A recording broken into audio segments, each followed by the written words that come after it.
Bienvenue à tous, bonjour madame, messieurs, merci encore de vous rejoindre ce matin et surtout de nous rejoindre nous aussi sur 10-12 le Zénith pour cette nouvelle semaine qui commence avec vous et bien évidemment le Cameroun qui bouge, nous aussi nous tentons tant bien que mal de vous restituer les réelles informations ou encore le regard que certains porteraient autour de l'évolution du Cameroun. Est-ce que vous êtes bien évidemment au courant de ce qu'en ce moment sur la table des députés au Cameroun, il y a un débat autour d'un projet de vaccination obligatoire autour des pandémies et encore de grandes épidémies. Les Camerounais sont-ils au parfum de ce projet de loi qui, depuis la semaine dernière, fait tant de bruit au sein des familles, mais également dans certaines chaumières camerounaises aujourd'hui? Qu'est-ce qui peut expliquer ce virement rapide, cette imposition de ce projet de loi sur la table des députés afin de décider si dans les jours à venir, le Cameroun rendra obligatoire les vaccins, notamment parlant du Covid-19 qui, depuis presque un an, sévit véritablement. Peut-on le dire que le Covid est un problème de santé publique au Cameroun véritablement?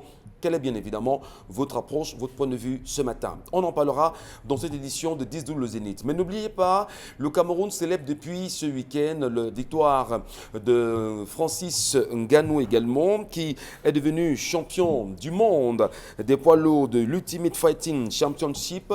Il est devenu aujourd'hui, d'ailleurs c'est la plus prestigieuse ligue d'arts martiaux mix au monde. Les Camerounais se sont réveillés, on dira ce dimanche matin, avec beaucoup d'extase. Le drapeau du pays a été longuement publié sur les réseaux sociaux pour dire la satisfaction pour Ngannou, aujourd'hui qui a représenté haut la main, bien sûr, l'image du Cameroun. Allez, on va également se poser des questions réelles concernant le test Covid-19 au sein des aéroports du Cameroun. Quel est ce business exactement qui est devenu florissant au sein des aéroports? Beaucoup sont ceux-là qui, en provenance des pays étrangers, en direction du Cameroun, disent ne pas comprendre les mécanismes mis en place au sein des aéroports pour les tests Covid. Et qu'est-ce qui se passe avec les paiements qui varient entre 50 et 60 000 francs CFA?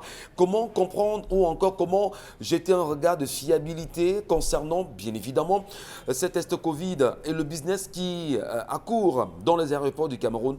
Madame, Messieurs, bienvenue à tous. On en reparlera certainement dans cette édition de 10-12 le Zénith avec la grande famille. Charles Amel, Bonbon Bengan Kandji, Dominique Audrey Oyengelek et Isabelle Carozopet, ensemble unis pour la même mission jusqu'à midi. Vous serez servis.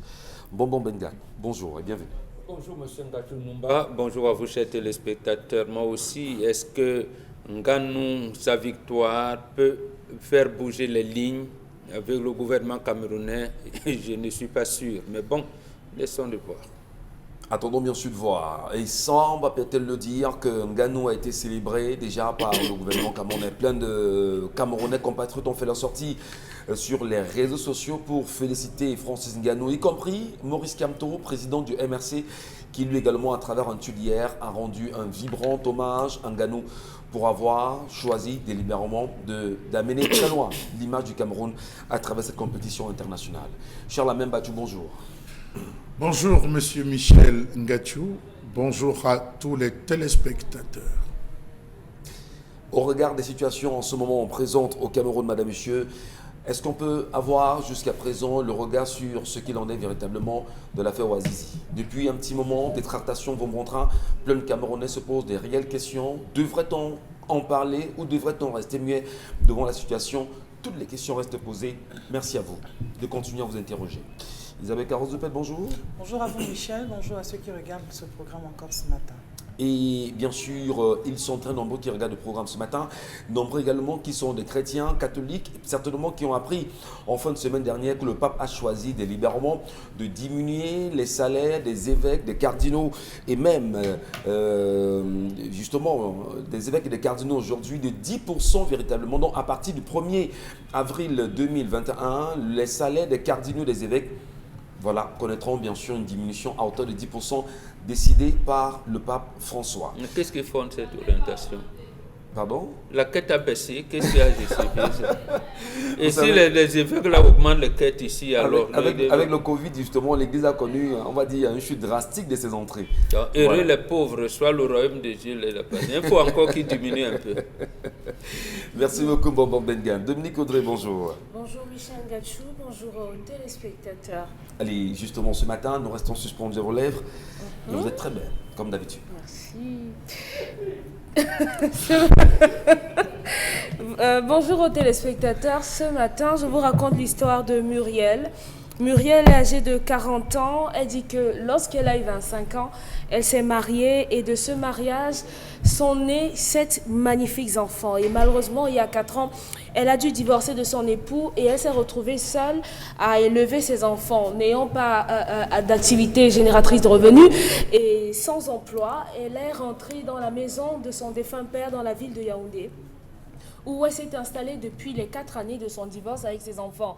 Et malheureusement, elle dit que depuis qu'elle est arrivée dans cette maison, puisque ses frères, leurs femmes et leurs enfants y vivent encore, ça a été difficile. C'est difficile avec ces garçons. Et son aîné a 20 ans, oui, 20 ans exactement. Et tous les jours, ce sont des problèmes, ce sont des bagarres avec les enfants de leurs frères. Constamment, ce sont des chamailles. Elle raconte que parfois, même au niveau de la nourriture, on ne tient pas compte de ses enfants. Et ce qui l'a choqué, c'est que la semaine dernière, alors qu'il y avait une réunion de famille, ses frères lui ont demandé de libérer la maison. Libérer pas pour elle, parce qu'elle est dans la maison de son père, mais que ses enfants devaient retourner vivre avec leur père. Il n'y a pas de place pour eux dans cette maison familiale-là. Donc cette dame pose la question de savoir, ok, ces enfants sont un peu récalcitrants, sont un peu têtus, mais est-ce que parce que les enfants sont récalcitrants, on devrait les mettre à la porte? Est-ce que les petits-enfants n'ont pas le droit de rester dans la maison de leurs grands-parents sous prétexte qu'ils ont un père? Et comment élever ces enfants quand on est séparé avec le père? Je veux dire que comment gérer des parents divorcés, l'éducation des enfants? Dans l'histoire, lorsque nous préparons l'émission quand même, on s'est rendu compte que c'est pas l'aîné qui a 20 ans. Hein, c'est le troisième qui a 20 ans. C'est le troisième, qui a pardon. 20 ans. Oui, Voilà, le c'est pas troisième. l'aîné. Et c'est bien pour... C'est des grandes personnes. c'est des grandes personnes. Oui, ils sont grands. Voilà. Allez, bien sûr, vous aussi Camerounais, comment vous appréciez le sujet de ce matin? Est-ce qu'on peut, lorsqu'on est sorti de la maison de son papa, marié, et que le mariage se gâte, comme on dit vulgairement, vous revenez chez vous avec vos enfants peuvent-ils bénéficier quand même d'un encadrement propice, réel, normal, dans le domicile de leur grand-père? Comment comprendre que les oncles de ces enfants aujourd'hui demandent aux enfants de quitter la maison parce qu'en réalité, ils doivent se rapprocher de leur papa? Comment vous percevez cela? Devrait-on avoir des enfants et les dispatcher autant parce qu'on a fait des enfants avec une femme? Absolument, du moins, on va prendre vos avis, hein, parce qu'il ne faudrait pas qu'on vous donne peut-être des cartes en même temps. Vous avez la parole, on vous lira tout à l'heure. Mais pour mieux comprendre le sujet ce matin, Isabelle Caron-Zepet, je commence par vous, bien sûr, pour votre appréciation. Lorsqu'on est marié, on est femme, on va dans un foyer, on fait 7 enfants, ça ne marche pas votre mari, après plusieurs années, Ça ne marche pas, vous l'êtes décédé. Ils se sont séparés, ils ont divorcé. ils ont divorcé. Voilà, vous Le divorcez, mari est insupportable. le mari est insupportable, il est ailleurs maintenant, et la femme Il vit choisit sa vie. justement de revenir dans la maison de son père, Ouais. avec ses enfants, ses 7 enfants. Comme on dit au quartier, vulgairement, son bataillon, Ouais. en réalité. Et bien, dans la même maison, justement, les oncles leur disent, écoutez, votre place n'est pas ici, c'est chez votre papa. Parce qu'il y a Alors, problème. Comment vous appréciez cela? Je crois que déjà, il y a tellement de choses qui pour moi, ont été faussées. Lorsqu'on décide de se marier, vraiment, il faut être entière dans le mariage. Ouais. Il faut vraiment tout miser, il faut tout mettre, il faut être à fond, il faut être vous-même dans cette union. Et il faut savoir que dans le mariage, on fait des concessions. Alors moi, je digère mal le fait qu'une femme ramène 7 enfants et dise que non, elle n'a pas pu supporter son mari. Un homme avec lequel vous avez quand même pris la peine de faire 7 enfants. Vous dites que vous n'avez pas pu le supporter. Ça pose un problème. Et un problème sérieux. Il faut que ceux qui nous regardent comprennent que ou on se marie ou on ne se marie pas. Parce qu'en même temps, ce n'est pas de la rigolade. Certes, le divorce existe, mais il ne devrait avoir lieu qu'en cas de situation extrême. Je dis extrême. Quand tu vois que ta vie est en danger ou alors tu es là c'est à ce moment, pour ma part, que le divorce devrait intervenir. Pour ne pas passer 7 ans, ça veut dire que 7 ans, ça veut dire qu'ils ont passé tellement d'années de mariage, et puis un matin se lever et bousiller ça de la sorte.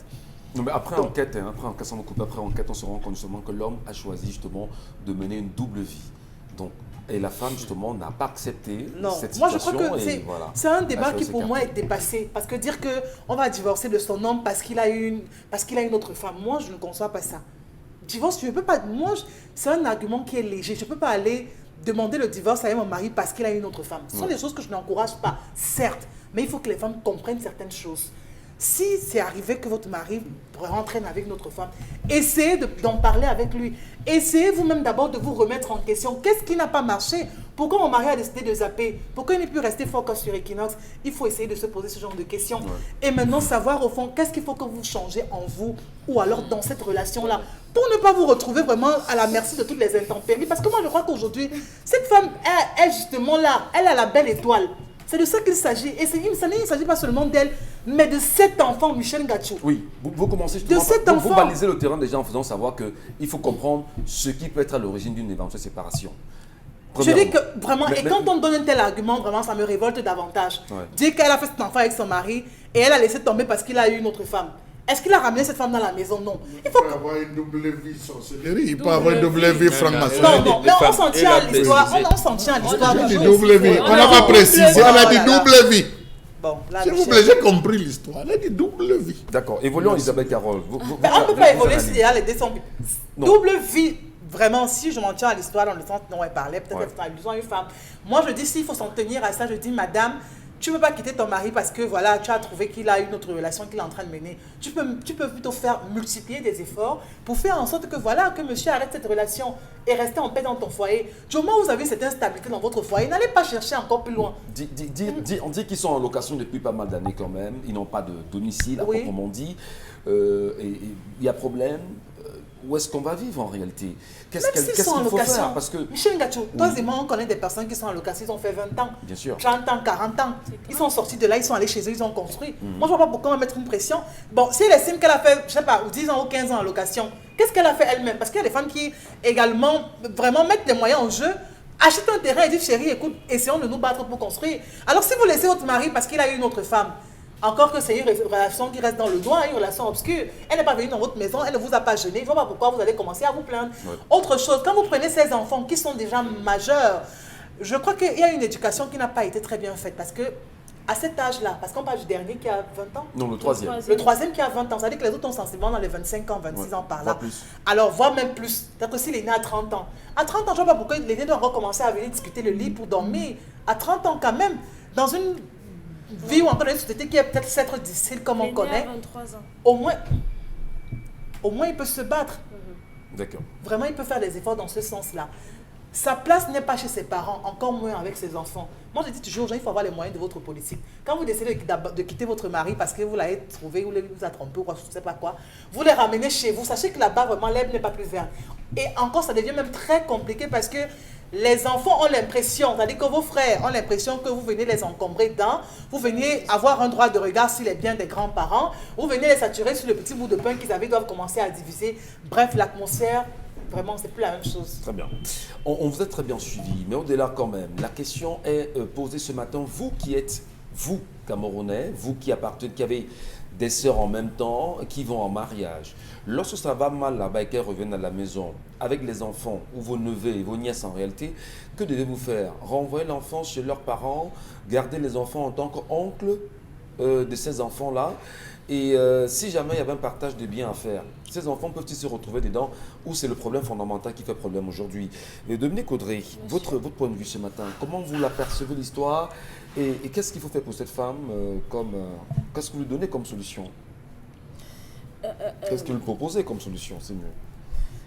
Qu'elle se batte tout simplement pour prendre totalement la responsabilité, la charge de ses enfants. Parce que si on en arrive au point où dans notre famille, on parle mal à vos enfants, on minimise vos enfants, c'est parce que vos enfants vont aller discuter le verre de tapioca que votre frère a acheté, le verre de riz que votre frère a acheté pour faire sauter pour que ses enfants mangent. Parce que si vous rameniez quelque chose, on traiterait vos enfants différemment. On va estimer que certainement l'occidentalisation a fait que tout soit mis, l'argent soit mis en avant et tout. Mais oui, on est dans une société comme ça, où si vous ne rapportez pas, vous n'aurez pas de considération. Donc cette dame, si elle veut que ses enfants aient une certaine quiétude, qu'elle commence d'abord par ramener de l'argent si elle veut rester, si elle veut pouvoir rester dans cette maison. À côté de ça, moi je suis... Ramener de l'argent. Ramener de l'argent, Oui, elle a 7 enfants quand même, dont elle doit prendre soin. Oui. Admettons que l'aîné, c'est, enfin les deux, Sensiblement 25 oui, ans. mais c'est des garçons qui se battent déjà. Oui. Tout ce qu'ils demandent simplement, c'est d'avoir un toit. Un toit. Entre-temps. Pour dormir. Parce qu'ils vont partir. Juste. Mais maintenant, il y a problème. Les oncles demandent justement à ces enfants de partir de la maison. Comment vous appréciez l'attitude des oncles? Est-ce que c'est comme ça que les oncles devraient se comporter vis-à-vis des neveux aujourd'hui? Dans nos familles, hein, Michel, dans nos familles, il y a ce genre de situation arrive. Oui. Ce genre de situation arrive où on vous dit ouvertement, vous n'avez pas de place ici. Vous le dites à vos neveux? Oui. Vous n'avez pas de place ici? On sortez. peut même prendre ses affaires et on les met dehors. Ça arrive. Maintenant, moi, je dis aux gens que lorsqu'on vit avec des gens dans notre entourage, attendez-vous toujours à ce que les gens vous fassent du mal. Personne ne vous est redevable en rien. Parce que même votre mère, votre propre mère, peut vous mettre à la porte.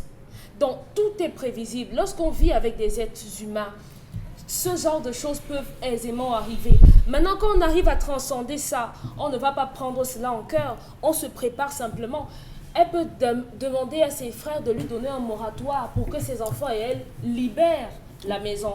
Oui, quand on lui donne un moratoire, maintenant, elle fait asseoir ses enfants et leur dit voilà, on nous a mis à la porte. Toi, papou, tu travailles, non? Essaye de ramener même 5 000 à la fin du mois. Est-ce que ça ne va pas créer, on va dire, des divisions quand même? Parce que les enfants peuvent avoir en intention que voilà, on est dans une famille où on a des oncles qui sont censés nous protéger, Oui. sachant que c'est la maison de grand-père. On peut y rester autant et partir également Quand ailleurs. on veut, oui. Voilà. Mais qu'est-ce qui peut expliquer que tonton, l'oncle, le grand frère, le petit frère de maman se comportent de la Michel, sorte? c'est simple.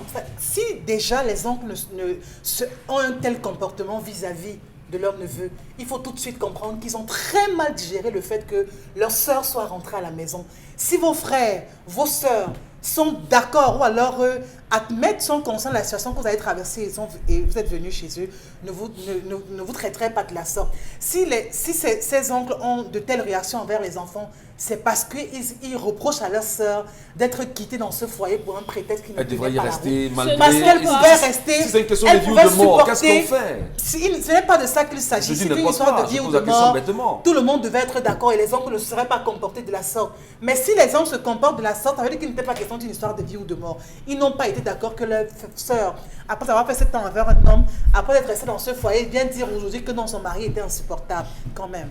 Ce n'est pas une excuse, parce que peu importe ce que votre sœur vous dit, si elle a un problème et qu'elle a décidé de partir, quand on est une famille normalement constituée, on prend sa sœur, peu importe la raison pour laquelle elle est venue, que ce soit parce que son mari sortait avec la voisine ou bien est un tueur en série, on veut rien savoir. C'est d'abord notre sœur, c'est elle le plus important. Donc que ce soit une infidélité ou pas, on protège d'abord sa famille, le reste ne compte pas. Et maintenant, ces oncles-là ne sont pas des adultes, parce qu'à cet âge-là, qu'est-ce qu'on fait chez son père?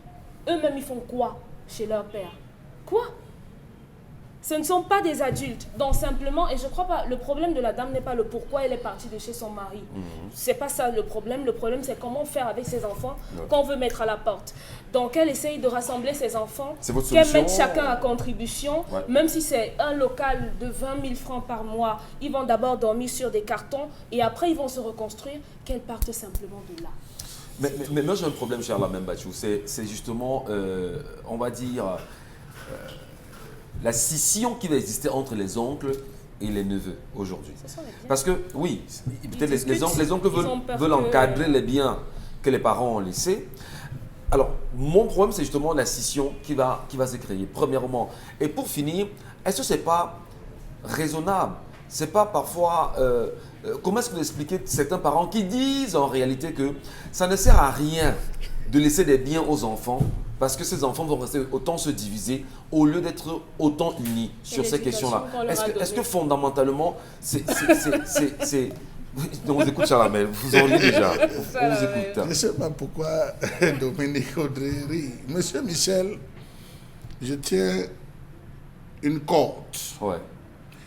Voici la première tête, voici la deuxième tête. Ouais. Le mariage, au commencement, la famille, à la fin, la famille pour former un cercle complet. Qu'est-ce que ça veut dire? Est-ce qu'on a respecté le rituel d'au revoir de la jeune fille dans le mariage, lorsqu'elle allait en mariage? Monsieur Michel, je reviens sur les 3 bases fondamentales. Premièrement, est-ce que je bois? Oui, on sait qu'aujourd'hui, n'importe qui peut dire oui parce qu'on a flashé. Deuxième chose, est-ce qu'on s'adresse au père du voleur? Si jamais tu te rends compte que ma fille n'est pas ce que tu avais voulu, si tu te rends compte que ma fille a déconné, ramène-moi ma fille comme tu es venu la prendre. On ne remet jamais la fille au voleur. Dans toutes les dots, on ne remet jamais la fille au voleur, on remet la fille au père du voleur. Qu'est-ce que vous appelez quoi voleur, Chalamel? Celui qui vient prendre le garçon. D'accord. Jusqu'à ce qu'il... C'est le voleur, on l'appelle le voleur, monsieur Michel Gatchou. Jusqu'à ce qu'on remet la fille au père. Ça, vous m'avez embrouillé. Monsieur Michel, quand il faut se séparer, je ne m'entends plus avec toi. Je ne te dis pas sors de chez moi. J'appelle le père de ta famille, ton chef de famille, on s'assied. Et je lui dis, je ne veux plus vivre avec elle. S'il ne vit plus à le successeur, je ne veux plus vivre avec elle. Libérez-moi, qu'on me libère. Et je suis plus en sécurité. Libérez-moi, monsieur Michel Gatchou. C'est le père qui tente une médiation. Si ça ne donne pas, il appelle son autre chef de famille. On définit en disant, ok, comme elle va sortir, comment gère les enfants? On renégocie, monsieur Michel Gatchou, la séparation, bien qu'elle ne soit pas actée chez les Bantous. Quand ça arrive à situation extrême, on renégocie. Qu'est-ce qu'elle va devenir, elle, la femme? Comme elle sort, elle va vivre où? Ce n'est pas mon problème, qu'elle me libère. Ok, d'accord, vous avez eu des enfants. On fait quoi? Des enfants. C'est là où on négocie. Tant qu'on n'est pas arrivé à une solution à ce niveau de la négociation, on n'avance pas jusqu'à ce qu'ils définissent en disant, d'accord, je vais lui louer une maison, elle va aller vivre là-bas avec les enfants, je vais donner une pension alimentaire. Ça commence d'abord dans la famille et on établit ce qu'on appelle le procès verbal ou le procès traditionnel de répudiation. Ça, on écrit en disant, tel jour en tel heure était assis, tel. Il était question de tel sujet. On a tablé sur ceci. Voici ce qu'on a arrêté. Chacun des 2 chefs de famille garde copie. Pour respect des clauses. Alors, vous vous rendez compte, donc, monsieur Michel Gatchou, que là, on a affaire à une fille pala, qui, lorsque le mariage, elle a senti que ça n'allait plus, elle a ramassé ses affaires, elle est partie. Elle n'a pas respecté cette clause.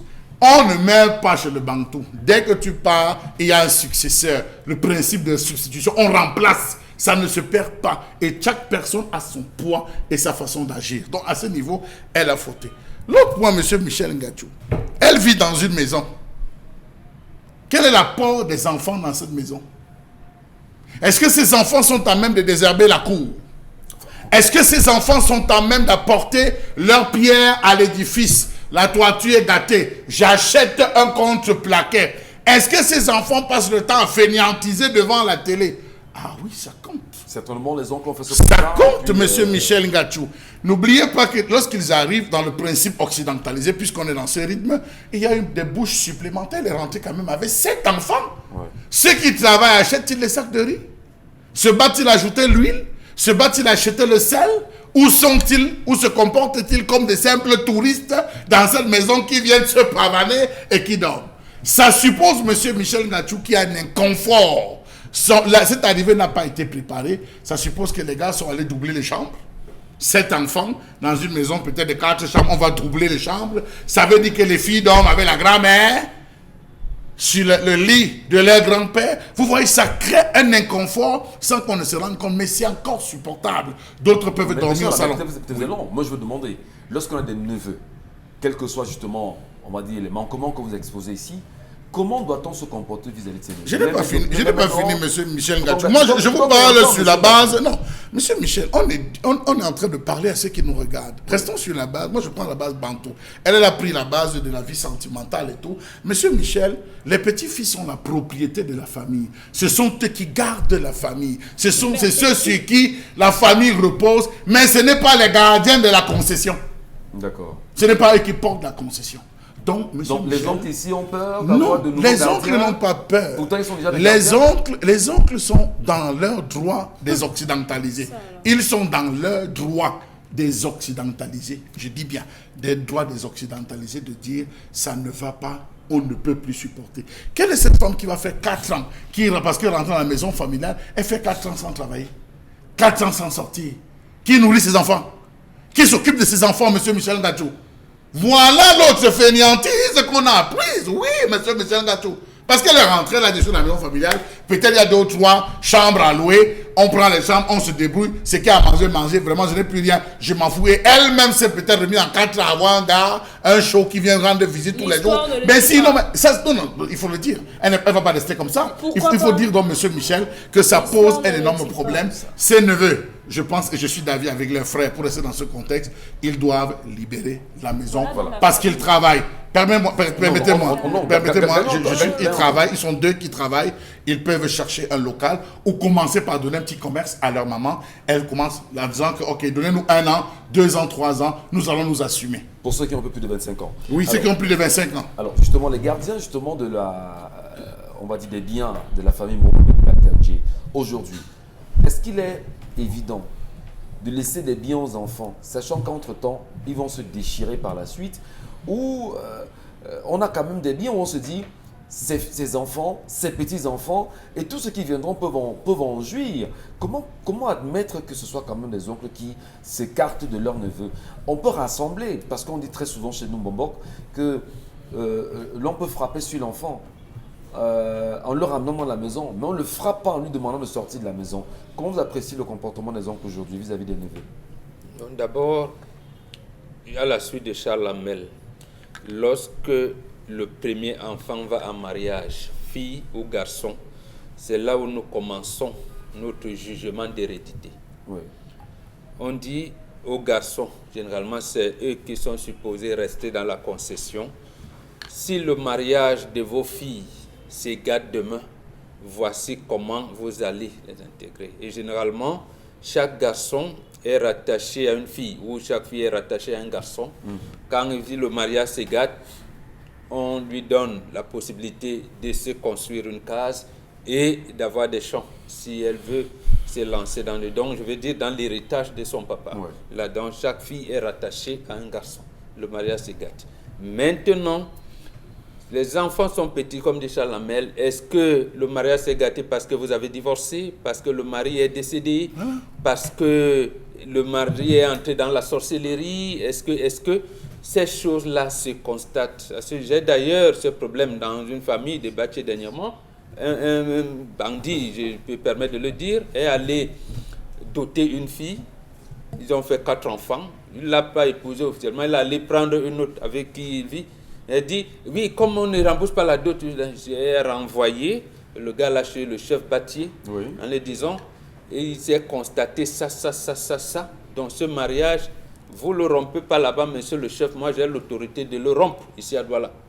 Mais après, procès verbal de constat d'un certain nombre de choses. Et le chef bâtier était obligé. Traditionnellement. Oui, traditionnellement. Oui. Parce que les gens disent, ah, j'ai douté, on ne peut pas, on va l'enterrer. On a rompu ce mariage. Justement, chaque famille est restée avec un procès verbal de rupture de mariage. Donc, ici, l'anti-rupture, donc, quelle est la position des enfants? Traditionnellement, les enfants se cachent dans le ventre de leur maman. Donc, leurs oncles doivent les encadrer jusqu'à leur épanouissement à un niveau. Mais il semble que ces enfants sont mal élevés.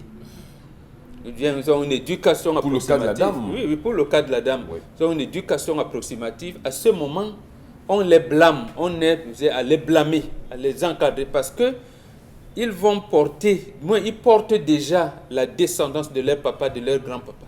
Donc ce sera la honte de la famille. Lorsqu'ils vont se réunir en conseil de famille, les petits-fils de ta papa tel, qu'est-ce qu'il y aura à faire? Comment on va encadrer? On va les encadrer. Donc déjà le fait de les sortir, malgré leur comportement, leurs écarts de comportement, comment vont-ils vivre avec les enfants des frères de maman?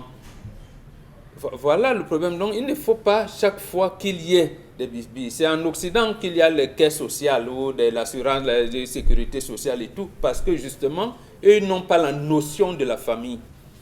C'est l'État qui prend tout. Ici, chez nous, non, voilà comment ça se fait. Donc chez nous, vous dites justement que lorsque la fille va en mariage, elle peut être attachée à un frère. Si ça ne marche pas là-bas, voilà. Revenu à la maison, on saura justement comment l'encadrer. Comment l'encadrer? Elle peut se construire une maison, elle a la possibilité dans les 1 mètre carré que papa a laissé, on lui donne. Petit trait d'union Bomo Bengan, est-ce que ce n'est pas l'occasion également de conseiller nos sœurs lorsqu'on va quand même dans le mariage? Est-ce qu'on va dire, quel que soit le problème, restez-y? Non, on peut le dire? Oui, c'est de conseiller la famille, tout le monde, de nous éviter les mariages religieux et civils. Si on ne peut pas reconstituer le code de la famille. Oui, c'est ça. Parce que voilà, quand le prêtre et le maire ne sont plus là. La condition que vous posez est, si on ne peut pas... Je vous dis, le mariage, évitons la mairie et les églises. C'est tout. Voilà, on revient à la famille là maintenant. Donc c'est la famille qui est l'alpha et l'oméga, l'épanouissement d'un Africain. D'accord. C'est la famille. Donc, l'enfant qui se cache dans le ventre de sa maman, et c'est ça la notion de la complexité dans la philosophie africaine. Ils sont embarrassés, les enfants mal élevés. Maintenant, leurs oncles vont faire comment pour qu'ils aient des réunions de famille, les enfants du grand-père, les petits-fils d'eux. Quand ils vont se réunir avec leurs propres enfants, vous voyez déjà que la discorde s'installe. Et là, c'est ça qu'il faut préserver. C'est pour ça qu'on définit, sachant que leur papa est là-bas, donc ils ont leur héritage ailleurs, mais ils ne doivent pas quand même sortir des machettes parce que. Donc c'est ça qu'on préserve. Donc en fait, ils doivent les blâmer, mais chercher en sorte que ceux qui travaillent déjà puissent prendre en charge ceux qui les suivent. Celui qui est considéré dans cette famille comme le chef de famille a lamentablement échoué. Parce que on dit ici que personne ne grandit devant ses parents. Bien sûr. Donc votre neveu aura beau avoir l'âge qu'il aura, vous en tant qu'aîné, si vous vous rendez compte que l'enfant est en train de déraper, dérailler, si vous le considérez comme votre enfant, vous le traiterez comme votre enfant. Si vous avez envie de lui donner une claque parce que vous aurez donné la même claque à votre fils de 18 ans, vous allez le faire. Parce que si on fait du 2 poids 2 mesures, dans nos familles, ça se voit. Comme c'est l'enfant de l'autre, moi je ne parle pas. Mais si c'est mon enfant, je vais parler. Si ce chef de famille avait considéré ses enfants bien que récalcitrants et tout ce qu'on peut bien dire, il aurait pu les ramener sur le bon chemin, les faire asseoir et faire comme si leur mère n'existait pas.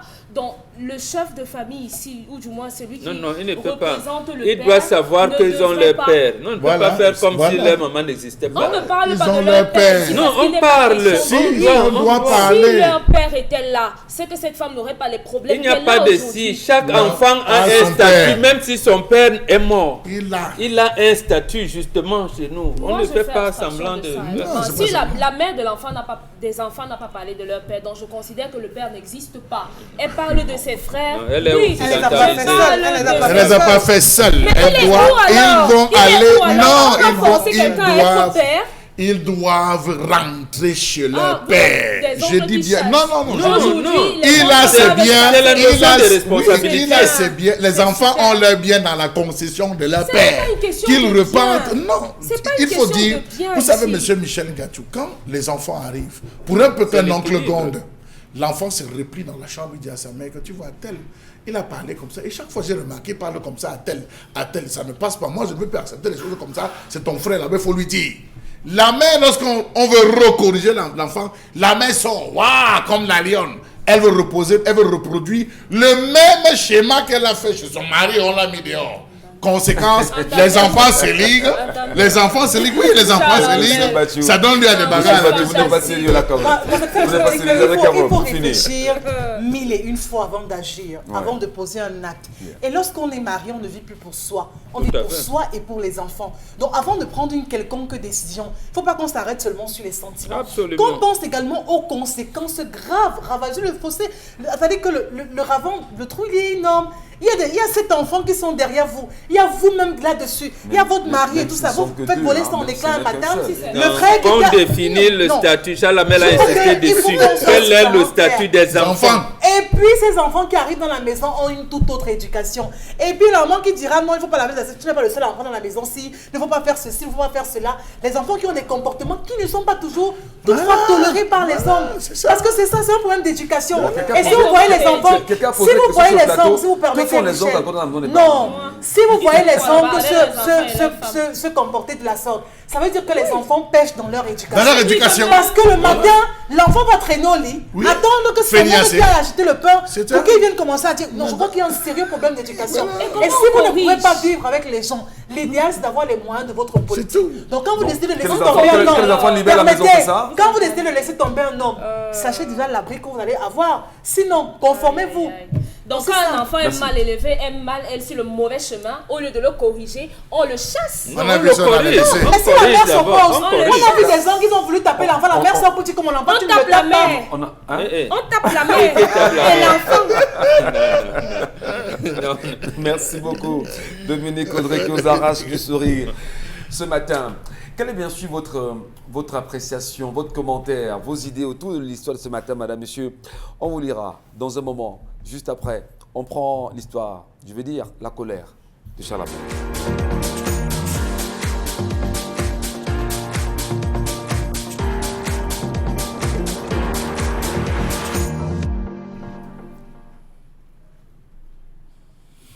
Je m'interroge ce jour sur la question des contrôles routiers dans ce pays. Je m'interroge sur la qualité des dépenses effectuées par ceux qui ont la charge de diriger ce pays. Combien rapportent les contrôles routiers au Cameroun? Point d'interrogation. Combien rapportent les infractions du code de la route? En France, les amendes de contrôle de police représentent en fin d'année 897 millions d'euros. Au Cameroun, les contrôles rapportent combien? Défaut de phare, défaut de mauvaise visibilité, et j'en passe. Les responsables de la sécurité routière ont déclaré un manque de personnel criard pour rétablir l'ordre dans le secteur routier. Faux, faux et faux. Le personnel affecté au secteur routier est plus que pléthorique. Le Cameroun perd beaucoup de milliards dans cette affaire de contrôle routier par an. Le nombre de gendarmes ou policiers postés à chaque poste renseigne à suffisance sur l'effectif. On compte à partir de 4 à 7 éléments par contrôle. La preuve sous vos yeux. 4 à 7 éléments tout au plus dans un contrôle ou lors d'un contrôle. Comment comprendre le presque trop plein de différents contrôles de police ou gendarmerie tout au long de nos axes routiers? Nous avons 13 contrôles routiers sur l'axe Douala-Banganté, plus les spontanés. Nous avons 15 contrôles sur l'axe Douala-Bafoussam, plus les spontanés.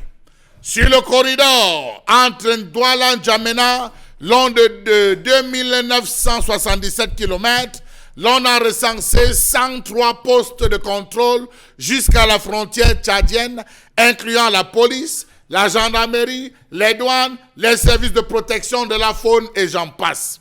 N'oublions pas le ministère des Transports. Savez-vous qu'un seul camionneur est obligé de payer entre 150 000 et 200 000 francs CFA de faux frais pour atteindre sa destination? Comment comprendre que la présence des contrôles ne réduit pas la question des accidents de jour comme de nuit, entre guillemets, fait de la somnolence. Sur 35 000 cas d'accidents répertoriés entre 2006 et 2010, 35 000 blessés ont été dénombrés et 6 000 morts, soit une moyenne de 1 200 morts par an et un taux de mortalité de 8%, avec des axes sur lesquels il y a un trop-plein de contrôle routier. Ayons le courage de nous dire la vérité en face. Les accidents de la circulation, ce n'est pas un décret ni un tour de magie qui y mettront fin.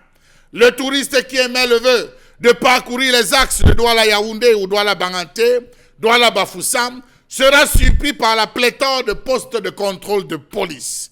Demandez où est-ce que les autres sortent, je ne saurais quoi vous dire. Comment comprendre ces routiers qui ne quittent jamais leur véhicule? Ils sifflent le chauffeur, ils sifflent le véhicule.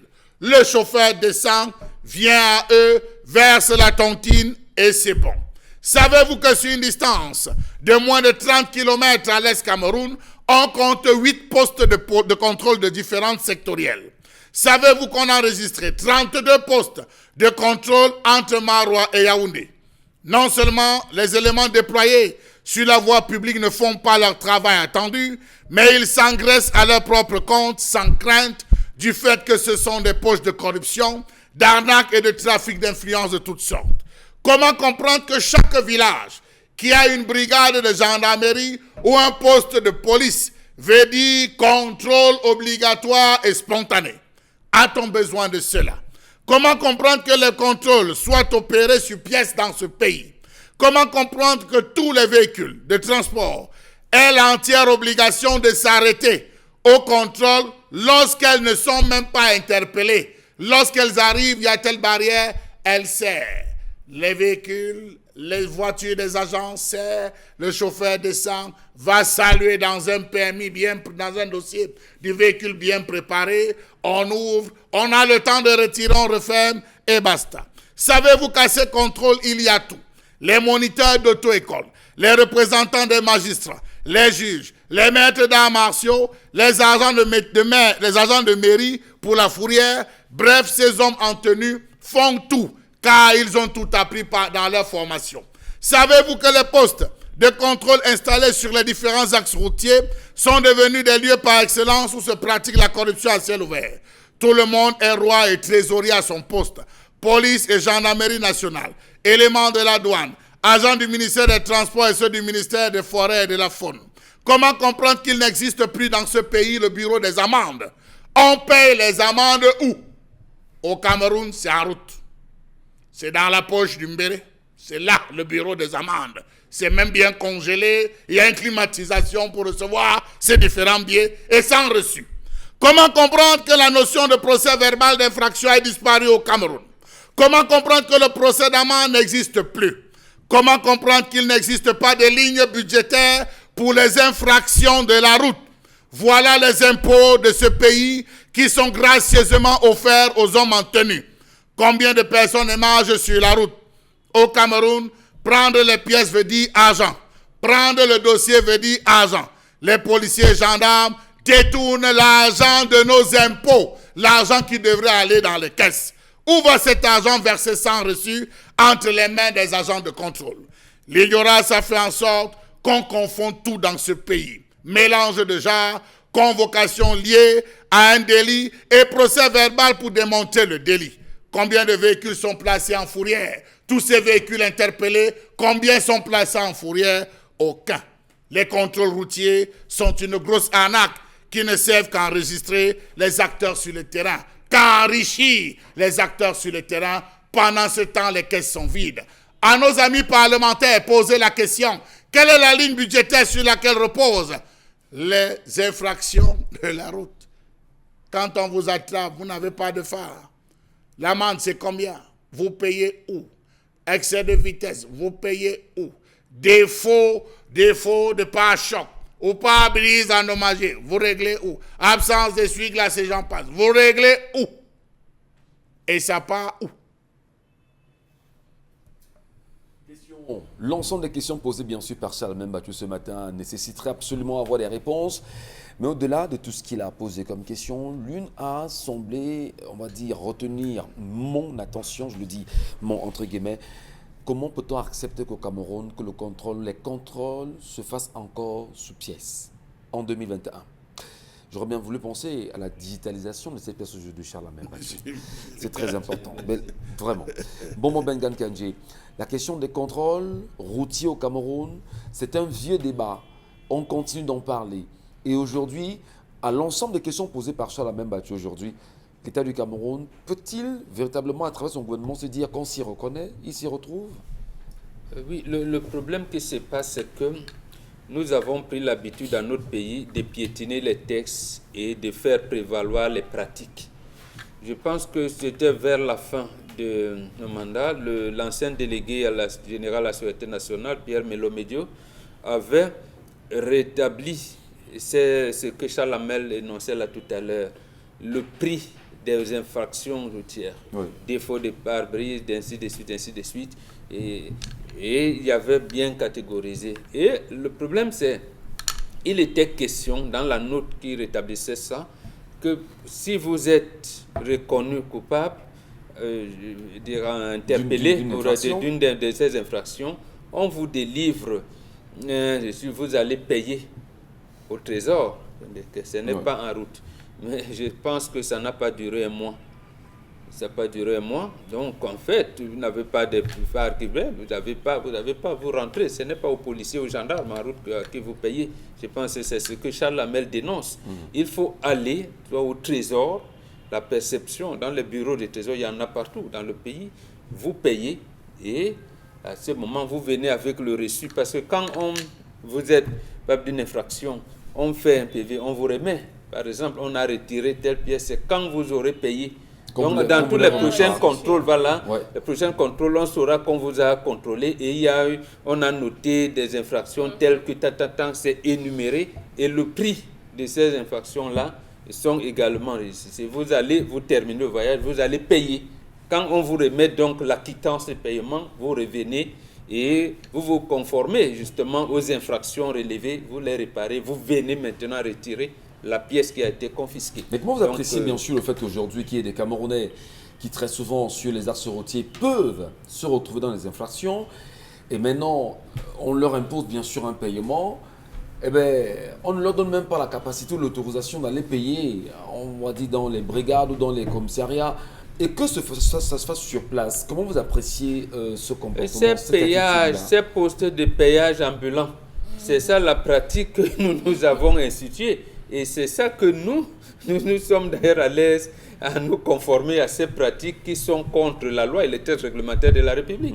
Donc c'est tout. Même le contrôle par embuscade que je condamne lorsqu'on vient vous flasher et tout. Donc, en réalité, ce n'est pas à ces agents que vous devez payer vos 25 000. C'est pas à eux. Mais bon, on dit on paye, on parle. Non, ça ne devrait pas être le cas. Non, c'est un système d'arnaque. Un système d'enrichissement. C'est pour ça que la note de Melo-Medio n'a pas mis long. Nous avons pris l'habitude de régler nos problèmes comme ça. Dit donc, mais non, chef, toi aussi. Il n'y a pas que la police, parce que la gendarmerie est également impliquée dans ces contrôles routiers aujourd'hui. C'est d'abord eux, les forces maintien de l'ordre. On leur demande d'être là, mais en principe, quand ils descendent dans la rue, nous sommes déjà vers fin mars. Maintenant, tout le monde devrait avoir payé sa vignette. Tout le monde devrait avoir payé. C'est pour ceux qui sont dans les transports en commun, les taxes qu'ils ont, routières, ainsi de suite, stationnement et tout. Donc, l'État doit contrôler. Mais quand vous êtes donc en infraction d'une de ces choses, ce n'est pas là en route que vous payez. On relève, on peut retenir une de vos pièces en vous donnant un procès verbal qui fait que dans le cours des autres contrôles, on ne peut plus contrôler cela jusqu'à ce que vous venez payer et être en règle avec l'État. Or, ce sont ces démembrements de l'État-là qui apportent le désordre. Peut-on dire que c'est toujours facile pour l'usager Isabelle Carozo-Pet de se retourner aux endroits où les paiements doivent s'effectuer? Est-ce que ce n'est pas parfois nous-mêmes, les usagers, qui sommes à l'origine des corruptions? Parce que nous disons, vraiment, chef, prenez ceci, vous me laissez passer. Comment amener le Camerounais à repenser autrement devant ces situations-là? Est-ce que c'est à lui de repenser autrement? Puisqu'on éduque nous aussi. Est-ce qu'on a demandé son avis, on a lui dit qu'il doit payer sur place? C'est pas comme si on lui a donné 2 options, 3 options, 4 options. Non, je parle de ceux-là qui sont dans l'infraction. Au lieu de prendre la peine d'aller payer ce qu'ils doivent payer où il faut payer, choisissent justement de monnayer le policier ou l'agent de sécurité. Qu'ils sont en infraction. Moi, c'est d'abord ce genre de questions. Voilà. C'est lui qui lui perçoit. Est-ce qu'il a dit que je ne prends pas, va payer au trésor? C'est la question que Isabelle Carole pose. Lui qui arrive, qu'est-ce qu'il peut bien faire? Si ce n'est obtempéré, qu'est-ce qu'il peut faire d'autre? Il est obligé de s'aligner. Mais justement, il s'aligne sur une mauvaise ligne, qui n'est pas du tout correcte et qu'on passe le temps à décrier. Moi, je crois qu'il y a tellement de contrôles. Et ces contrôles, même parfois, créent des accidents, il faut le dire. Ces contrôles sont à l'origine des accidents parce qu'à un moment donné, on ne fait que stopper des voitures qui n'ont même pas le temps de bien stationner, qui n'ont même pas le temps de bien garer. Et on connaît d'abord l'état de nos routes. Conséquent des coups, quand une autre voiture arrive, elle ne sait pas déjà le mauvais spectacle qui se présente devant. Et voilà comment elle rentre dans une voiture ou elle rentre sur un passager qui vraiment là t'attend dans une voiture. Pour un contrôle, vous allez devoir attendre sur place 40 minutes, 1 heure de temps et même plus. Pourquoi? Qu'est-ce qui bloque? Quels sont les principes? Qu'est-ce qu'on doit respecter ou pas? Je vois quand même que c'est énorme et on a trop de contrôle plutôt que d'avoir de bonnes conditions de vie. Parce qu'en même temps, s'il y a les routes qu'il faut, s'il y a les conditions qu'il faut, s'il y a l'éclairage qu'il faut et tout, vraiment les gens feront l'effort aussi de se conformer. Parce que ce sur quoi il faut axer justement les préoccupations, le taux serait, mais alors très élevé des accidents sur la route.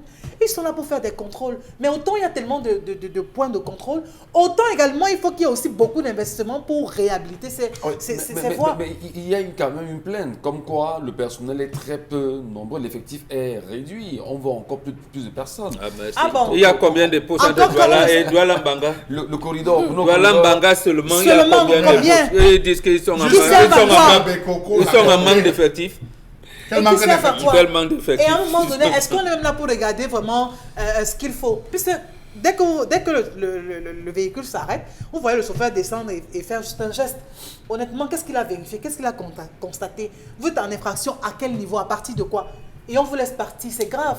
Alors, comment changer? Comment créer justement, on va dire, comment renverser la vapeur? Nous sommes tous conscients que ce dont vous décriez ici, nous on les voit tous les jours. Mais il y a comme une mentalité qui est ancrée dans la pratique, mais il faut que ça change. Mais qu'est-ce que vous proposez pour que ça change? C'est difficile pour que ça change parce que ici encore il y a quelques jours, on saluait cette action du Minetransport qui encore on le disait c'est une action plutôt maigre. Ce sont de telles actions qu'il faut multiplier. Mais si vous prenez sur vous de sanctionner une fois, vraiment sur 3 ans, sur 4 ans, ça ne peut pas marcher. Il faut qu'on apprenne à sanctionner des gens et sanctionner pour de vrai. Qu'on ne fasse pas du 2 poids 2 mesures, qu'on sanctionne. Si on décide de vous sanctionner, qu'on vous sanctionne. Et je crois que ça va changer. Qu'on essaie quand même un temps soit peu de prendre l'argent de tous ces péages. Ça sert à quoi?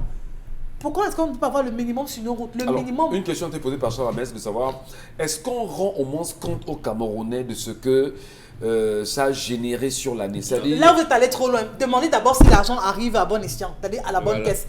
Commencez par là avant de demander, parce que pour rendre même compte, pour faire un compte rendu, il faut d'abord qu'on ait un état de la situation. Est-ce qu'on peut d'abord évaluer? Est-ce que l'argent arrive à bon port? Qu'on a rendu compte à l'envers. Voilà. Quand l'État est rentré pour limiter les accidents de circulation, c'est là où Jean-Baptiste Bokam a d'abord dit qu'on a rentré peut-être en 2 ans 2,5 milliards.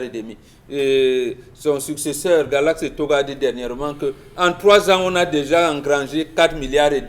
Alors que là, il ne s'agissait pas de récolte de l'argent des infractions, comme dit Salamé. C'était pour limiter les accidents de circulation. Mais on vient compter l'argent au lieu de nous dire que les accidents de circulation, c'était 1000 en 2016. C'est revenu à 800 en 2017. C'est à 400. Donc on évolue. C'est là où lui compte l'argent. Voilà. On marque une pause, madame, messieurs, sur votre antenne. Vous également, vous restez présents sur notre antenne, votre antenne. Et puis, on reviendra boucler avec la colère, exprimé par Charles Amès et prendre vos nombreux messages laissés sur les plateformes qui sont les vôtres. À très vite.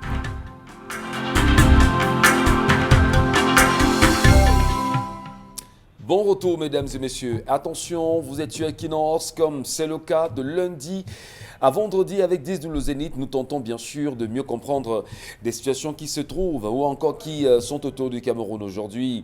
Et qu'est-ce qui se passe depuis des mois avec la question de Paul Tuta, puisqu'on en parle encore, lui qui est activiste et par ailleurs journaliste, qui a déjà pratiquement fait 2 ans dans les geôles camerounaises, notamment la prison centrale de Yaoundé-Konongi, après une affaire de diffamation qui a été portée à son endroit. Paul Tuta y est depuis 2 ans et n'a toujours pas été jugé, ayant déjà fait 6 mois en réalité, on dira simplement, qui était comme la loi le voudrait, en même temps en matière de diffamation, ferait bien sûr 6 mois en prison, après jugement. Jusqu'à présent, il n'a jamais été condamné, il n'a jamais été jugé.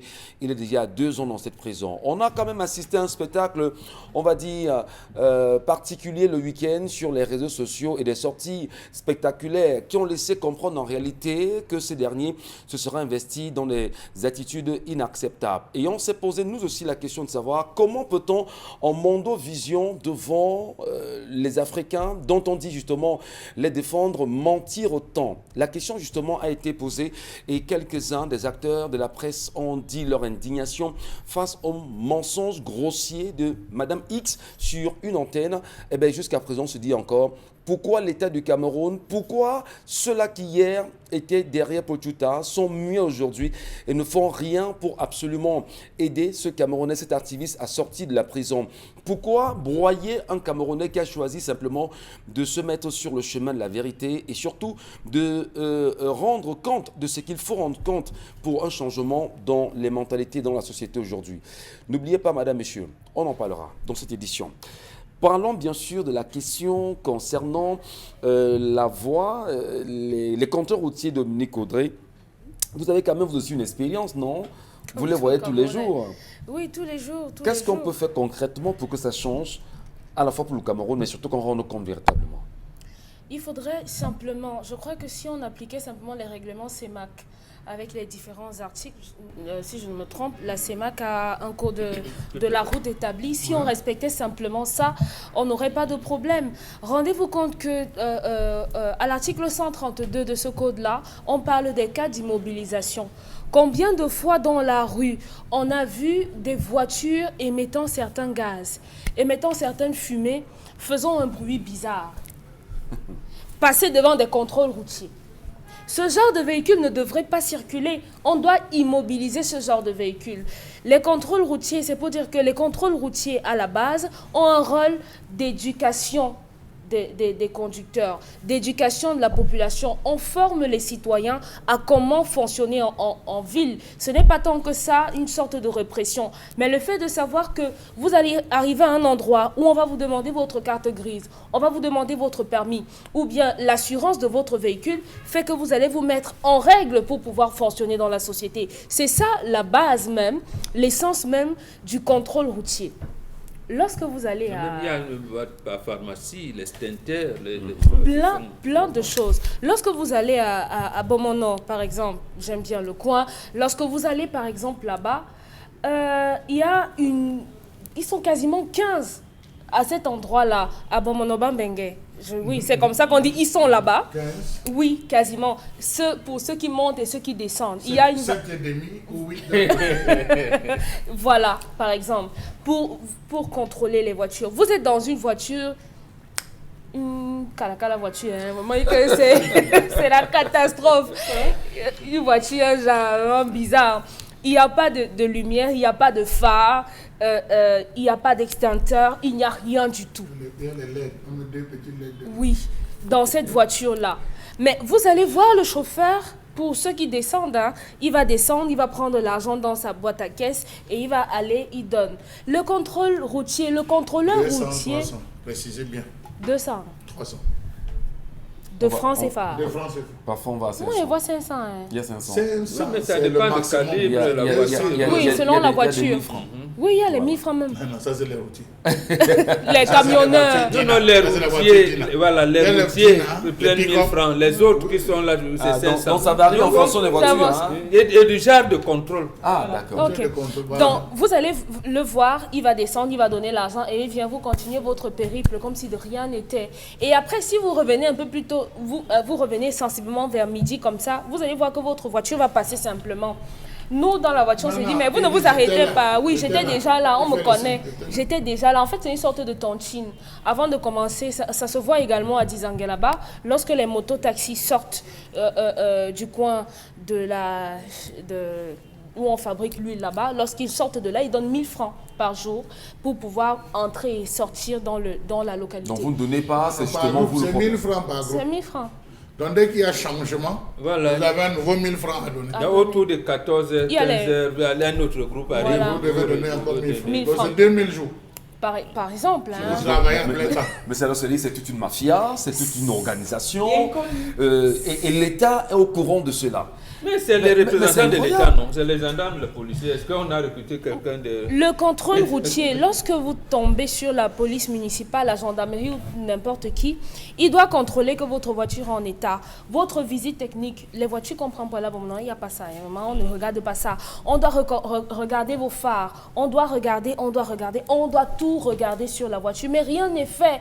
Dans ces contrôles routiers-là, c'est tout sauf un contrôle routier. Du moins, dans notre pays, la version Cameroun, c'est autre chose. Petite anecdote en même temps, parce que vous savez qu'on voyage tout le temps. Moi, le week-end dernier, j'étais à l'ouest Cameroun. Oui. Et le bus de transport en commun qui nous y amène, à un moment donné, à Bafon, on a stoppé notre voiture, notre véhicule. Et puis, il fallait faire le contrôle des personnes pièce par pièce. Alors, moi, dans la voiture, j'ai été offusqué de me rendre compte que la dame policière qui monte et qui salue tout le monde. Bonjour, monsieur et dames, je suis l'inspecteur X. Commissariat spécial. Voilà, de Bafan. Veuillez, s'il vous plaît, tenir, mesdames et messieurs, vos cartes d'identité en main.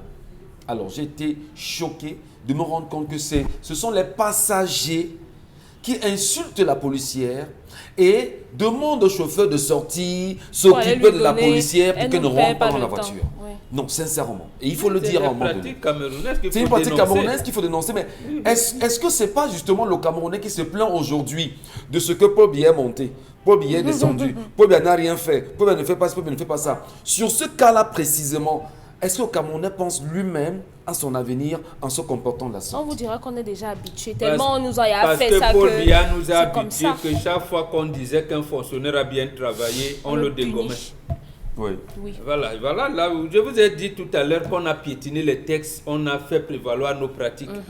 Vous allez vous rendre compte que quelqu'un, il y a un taxi, il dit on m'a pris en course pour EDA, il a fait ce qu'il faut enlever, c'est-à-dire cacher le numéro de portière et tout, il a toutes ses pièces.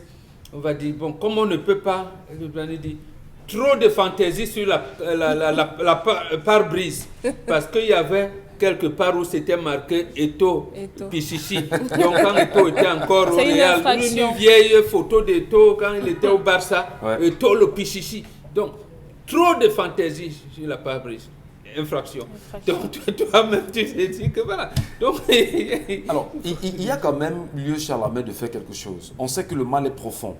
Moi, je m'en souviens qu'à une époque, certains intriguaient des policiers en leur disant lorsqu'ils vont à Moutenguene pour la formation, ils ont pour objectif là-bas, pour chaque policier, en sortant, ils ont pour objectif de créer chacun, on va dire, une infraction sur laquelle chacun devrait s'appuyer pour pouvoir manger.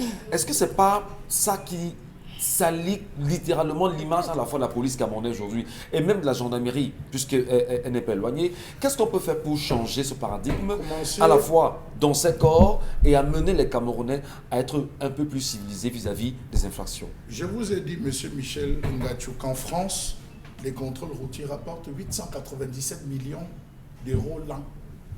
Seulement les contrôles routiers. 897 millions d'euros. Ça fait combien? C'est beaucoup. C'est énorme.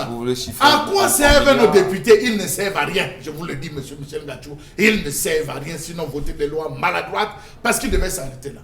Le ministère des Finances devait travailler. Est-ce qu'il y a une ligne budgétaire? Mais allez regarder la loi des finances de 2021. Allez regarder, monsieur Michel. Fouillez.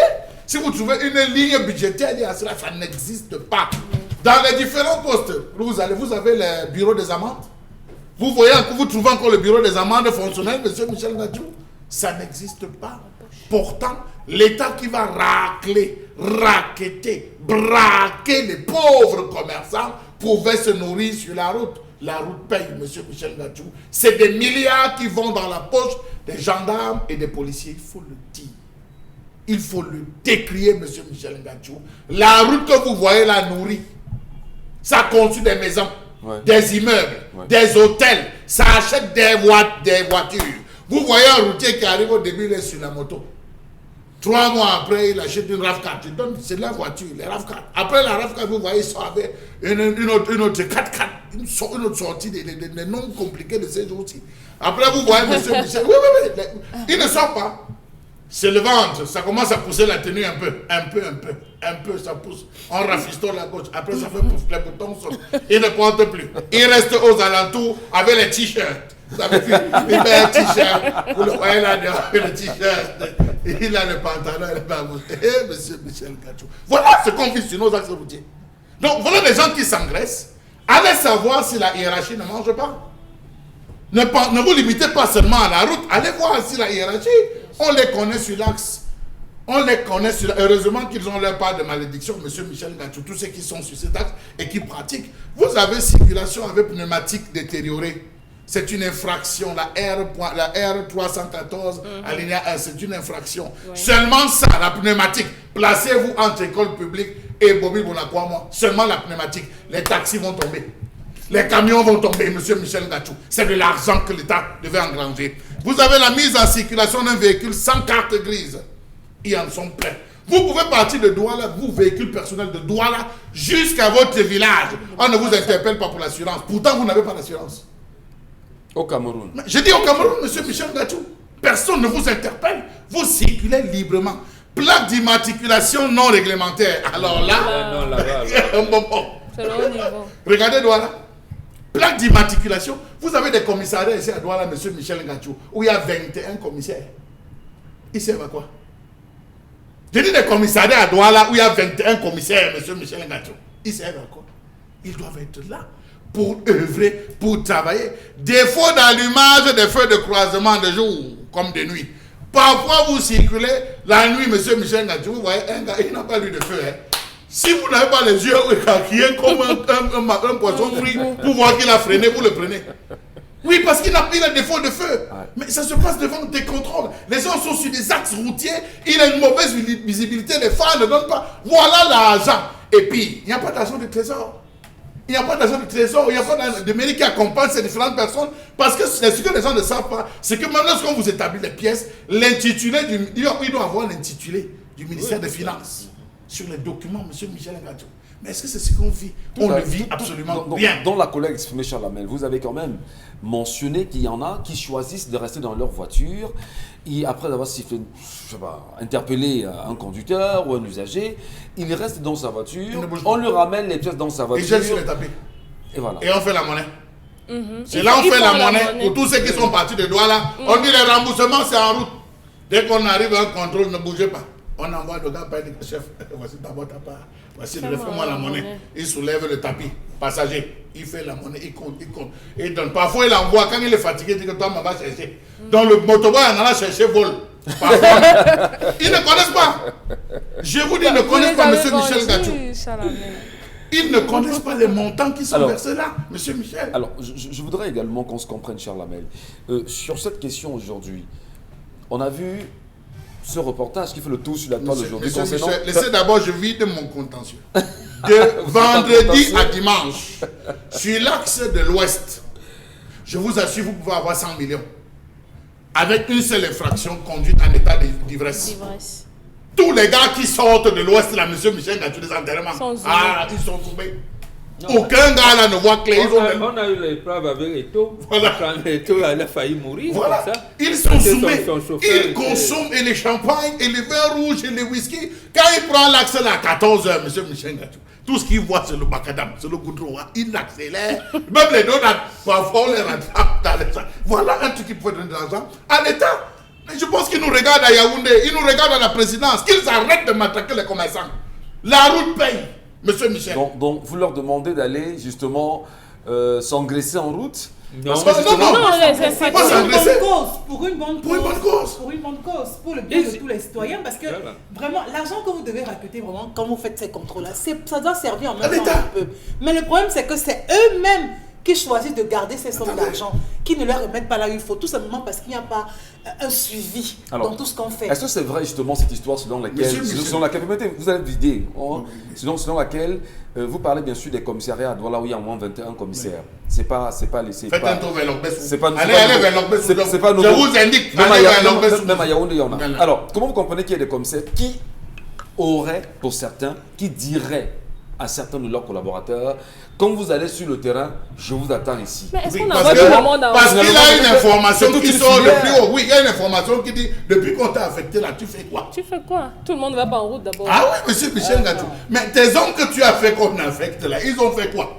Vous voyez la chaîne, ça commence du haut, ils ont fait quoi? Toi, mais depuis que tu es là, tu me sers à quoi? Lui, vous que j'envoie là, vous me servez à quoi? Donc vous voyez, monsieur Michel, je prends juste la dernière. Monsieur Mathieu, Oui. je crois à un moment donné que le combat que nous menons au quotidien pour les Camerounais peut-être ne savent pas ce qu'il faut faire pour eux-mêmes. Parce que vous vous demandez, c'est parfois vous vous demandez, mais ça sert à quoi même de... Monsieur ça Michel, sert à quoi de je batailler vous pour des gens qui ne veulent pas donne le dernier. comprendre. La dernière infraction, c'est 75 000. Ouais. Refus d'obtempérer aggravé. Refus d'obtempérer. Monsieur, serré. Il dit, je ne sais pas. Vos dossiers, je n'ai pas. Ce refus, c'est 75 000. Alors, imaginez sur les nos axes. Non. Combien de taximans... Téléphone de 5 000. Témoignage personnel ici à Douala, au niveau 75 000 francs. au niveau de vous appelez ça par là, village. Oui. Moi j'ai vu comment, j'ai dit mais ça n'est qu'à Douala qu'on voit ça. Où le policier vous demande de serrer, Vous dites non. le mec sort de la voiture, engueule copieusement le C'est policier. 75 000, Et monsieur. copieusement Monsieur le Michel, 75 policier 000. Il ne s'en rentre va dans pas. sa voiture, démarre et s'en va. Délit de fuite. Voilà, C'est c'est là où je suis 60 000. Donc, refus de tempérer 75 000. Délit de fuite 60 000. Ça fait combien? Qui entre dans les caisses, monsieur Une Michel? personne. Qui vont nous permettre d'avoir des bonnes routes? Les gens qui gèrent Yaoundé n'aiment pas ce pays. Ils n'aiment pas. Pas du tout. Non, Ça, il n'aime pas ce pays. Carole, si les ramène pas. solutions étaient dans les deux sens, c'est-à-dire que aussi bien vous êtes interpellé parce que vous avez commis une infraction, vous avez des sanctions, si eux également qui surveillaient avaient des sanctions auxquelles ils doivent passer, je crois que ça devrait aussi permettre qu'on s'en sorte. Parce que comment comprendre qu'un policier ou un gendarme s'accroche sur un véhicule, Michel Gatou? Je refuse de Est-ce que vous tempérer. avez déjà vu comme non? Il s'accroche sur un véhicule, vous n'allez pas bouger. Si on commence à courir, après, il arrête mais Je parle par le bonbon en fait. non, c'est sa vie quand même qui en dépend. Je crois que ce sont des images On a regardé qu'on a ce tout le temps reportage. vu. On a regardé ce reportage mené, je crois que c'est en République démocratique du Congo, où un général d'armée a choisi de sortir Ouais, avec ses voiture banale, hommes. oui. Avec ses hommes, une voiture banale justement, et tous étaient dans une voiture comme ça, si vous voulez. Et voilà. Et ils faisaient le tour de la ville de Kinshasa, et ils ont au sorti, en fin de journée, récolté environ 400 policiers véreux 400, voilà. qui étaient sur la chaussée simplement pour prendre de l'argent aux gens.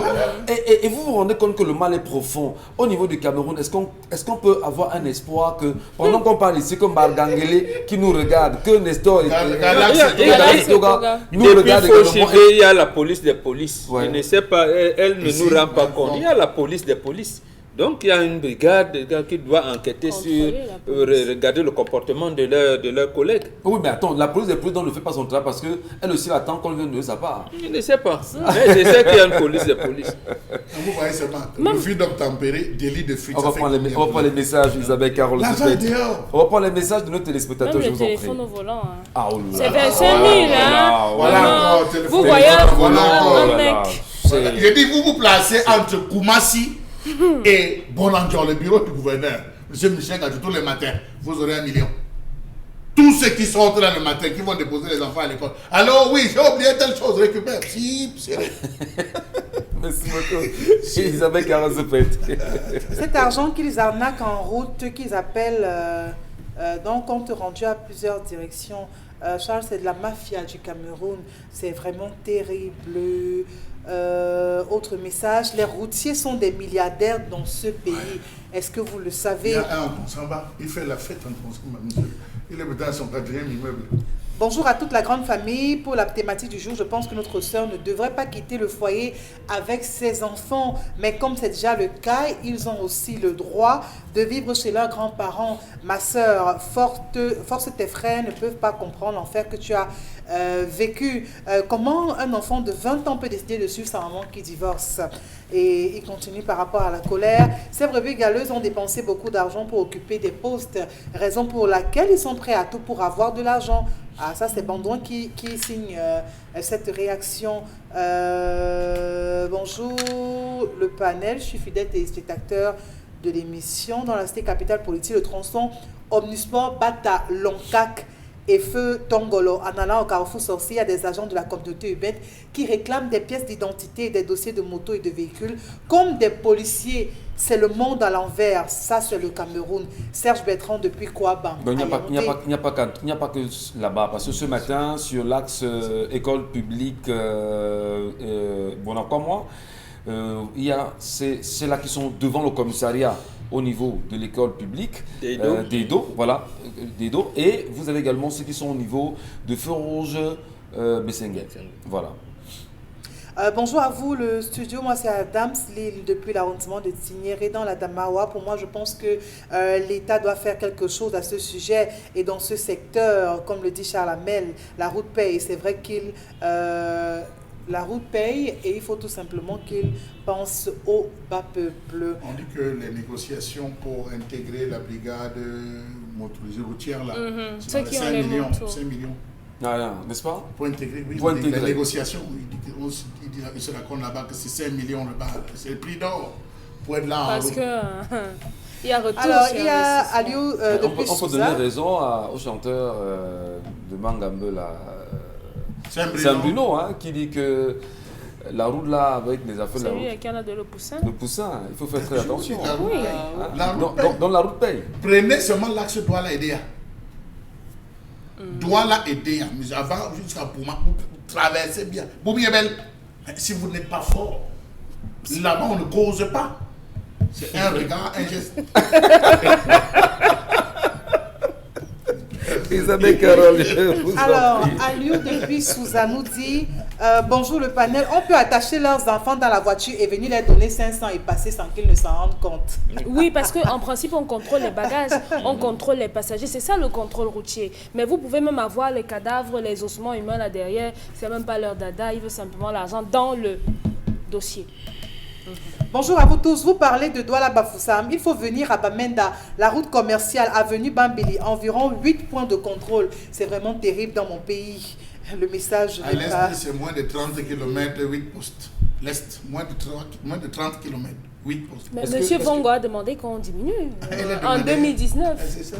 Alors, lorsqu'on chaque village a sa brigade. Souvenons-nous bon Isabelle Carole et Dominique, qu'il y a eu quelques mois déjà, les commerçants centrafricains qui utilisaient le corridor, non, tchadien d'ailleurs, Douala N'Djamena, c'était plein justement du trop plein des postes 103. De contrôle. 103 postes. 103. Douala, oui, alors, 103 ils sont pleins justement.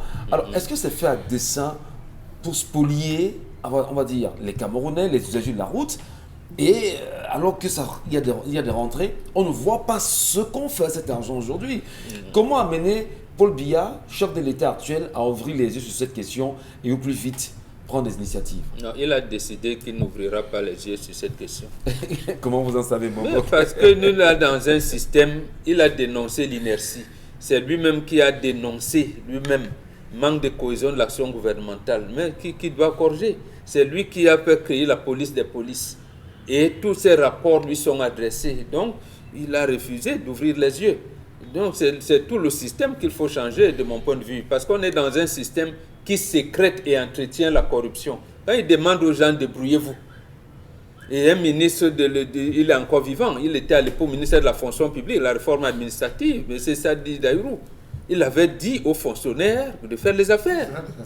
Donc, qu'est-ce que vous voulez? Donc, le système qui produit ce genre de choses, en disant, je vous ai dit, Mbargangele avait ressorti les infractions qu'a relevé Chalamel maintenant, en disant, vous ne payez pas. Pierre Melo Medjo, il avait ressorti cela.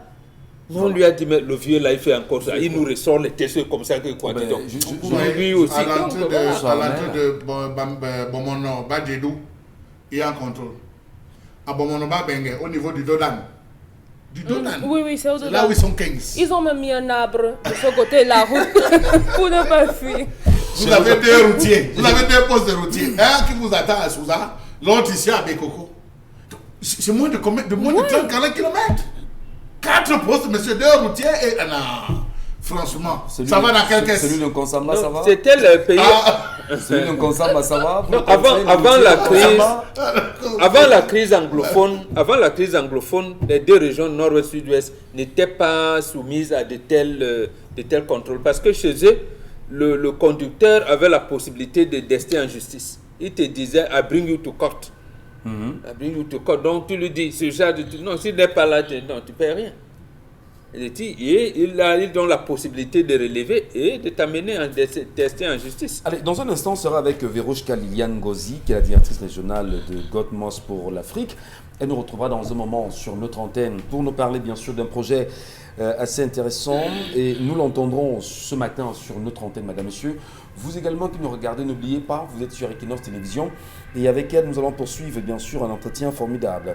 Et nous le disions, le temps pour nous bien sûr de s'installer. Le regard des Camerounais est plongé depuis quelques jours sur le projet de loi qui sera étudié au sein du Parlement concernant les pandémies et les grandes épidémies. Le Cameroun voudrait certainement, il y a une proposition de loi où on voudrait que les vaccinations soient désormais obligatoires au Cameroun. Alors, rendre des vaccins obligatoires au Cameroun au moment où plein de Camerounais se demandent quel type de vaccin doit-on administrer aux Camerounais concernant la Covid-19. Quels sont les vaccins qui seraient déjà entrés au Cameroun et proposés bien sûr au personnel des santé au niveau du centre des urgences de Yaoundé? Quel est le vaccin qu'on souhaiterait bien sûr administrer aux patients? Qui sont ceux qui sont volontaires aujourd'hui? Mais comment comprendre que très vite qu'il y a un projet de loi autour de ce vaccin ou des vaccins, donc de la vaccination au Cameroun, et ce projet de loi voudrait désormais que l'on rende obligatoire. Mais depuis quand, dites-moi les femmes, vous qui êtes sur le plateau, depuis quand un vaccin doit être obligatoire? Depuis quand une vaccination doit être obligatoire? Comment vous comprenez ce projet de loi? Il y a un programme élargi de vaccination. On est d'accord. Voilà, Maintenant, rendre les vaccinations obligatoires au Cameroun, qu'est-ce que vous en dites, vous? Il fallait peut-être, moi je leur ajoute de mettre les vieux. Parce que Covid emporte d'abord les vieux. Ouais. Donc voilà, quand on dit à partir de 60 ans c'est obligatoire, voilà, qu'on voit quelle est la résistance qu'ils ont. Voilà. Et là, je pense que nous avons assez de papas qui pourraient être soumis à cette vaccination-là. Isabelle Carole, projet de loi soumis à la table des députés, ils doivent étudier et rendre certainement obligatoire la vaccination au Cameroun. Qu'est-ce que vous en dites, vous? Je crois qu'à un moment donné, on a l'impression qu'on se moque de nous, mais je crois que c'est d'eux-mêmes qui se moquent. Qui commencent par ceux qui veulent commencer et qui laissent les autres souffrir là où ils sont. Je crois que c'est ça. Projet de vaccination. Monsieur Michel, dans un premier Vous temps, croyez que les députés pourront dire non? Dans un premier temps, on vous dit il n'y aura pas de vaccination obligatoire. Après, on vous dit il y aura de vaccination, mais au choix. Libre, chacun choisit de se faire vacciner. Après, on ressort des communiqués pour dire non, il faudrait que... On a refusé tel vaccin, on a les soumis à NITAG et à la commission scientifique. Après, on vous dit que les vaccins sont disponibles. Après, on vous dit que les vaccins Après, sont les vaccins disponibles. ne sont plus disponibles. Mais regardez ce qu'on est en train de servir au peuple. Mais nous sommes des enfants. Mais vous êtes des enfants qui vous disent que... Vous dites à un enfant, va regarder si je suis dans la chambre. Il court, il va dans la chambre. C'est ce qu'on est en train de nous faire. Mais le peuple ne se rend pas compte. Quand il se rend compte que la pilule ne passe plus, qu'il y a une bloc de résistance, on commence à bloquer les gens sur Facebook. Tous ceux qui tiennent ce langage sont bloqués désormais. Allez, regardez. 72 heures, vous avez pu le voir. Ouais. Ils sont nombreux qu'on a bloqués parce qu'ils tenaient ce langage. Là, Facebook travaille. Facebook organise des blocages. On se dit non, ça peut être un soulèvement. Qu'est-ce qu'il y a lieu de faire? On sort la théorie de l'école. Où on dit non, il faudrait systématiquement que tous les enfants procèdent par les tests. On dit que, mais attendez, c'est vous qui payez les tests ou bien ça doit être inscrit, c'est de nouveaux frais quand vous ne parvenez même pas à régler. Alors, s'il vous plaît, permettez que je vous dise, Charamel, dans ce projet de loi qui est en étude, bien sûr, sur la table des députés, tout doit, enfin, c'est-à-dire que tout ce que vous devez faire comme signature d'un document, vous devriez d'abord présenter votre carnet de vaccination. Désormais. Ça veut dire que le Cameroun... Alors, est-ce que- Ça veut dire, nous ne sommes plus loin de l'époque des négriers. Nous ne sommes plus loin de cette époque où pour quitter Konsamba pour venir à Douala, vous devez avoir laissé passer. On n'est plus loin de là, monsieur Michel. On rentre à cette étape parce que pour quitter à une certaine époque Konsamba pour Douala, il fallait présenter un laisser-passer, une autorisation express. Oui. Comment vous appréciez cela justement, Dominique Audrey? Vous appréciez ce projet comment? Ce projet où on tente d'imposer désormais des vaccinations aux Camerounais. Et on sait bien sûr que la Covid n'est pas un problème de santé publique au Cameroun. On en fait tout un... Vraiment, je ne sais pas Ce le qu'il manque faut, de mots. Comment vous appréciez ce qu'il ça? faut comprendre, c'est que ça va au-delà du Cameroun, cette imposition de vaccins-là. Ça, c'est une chose.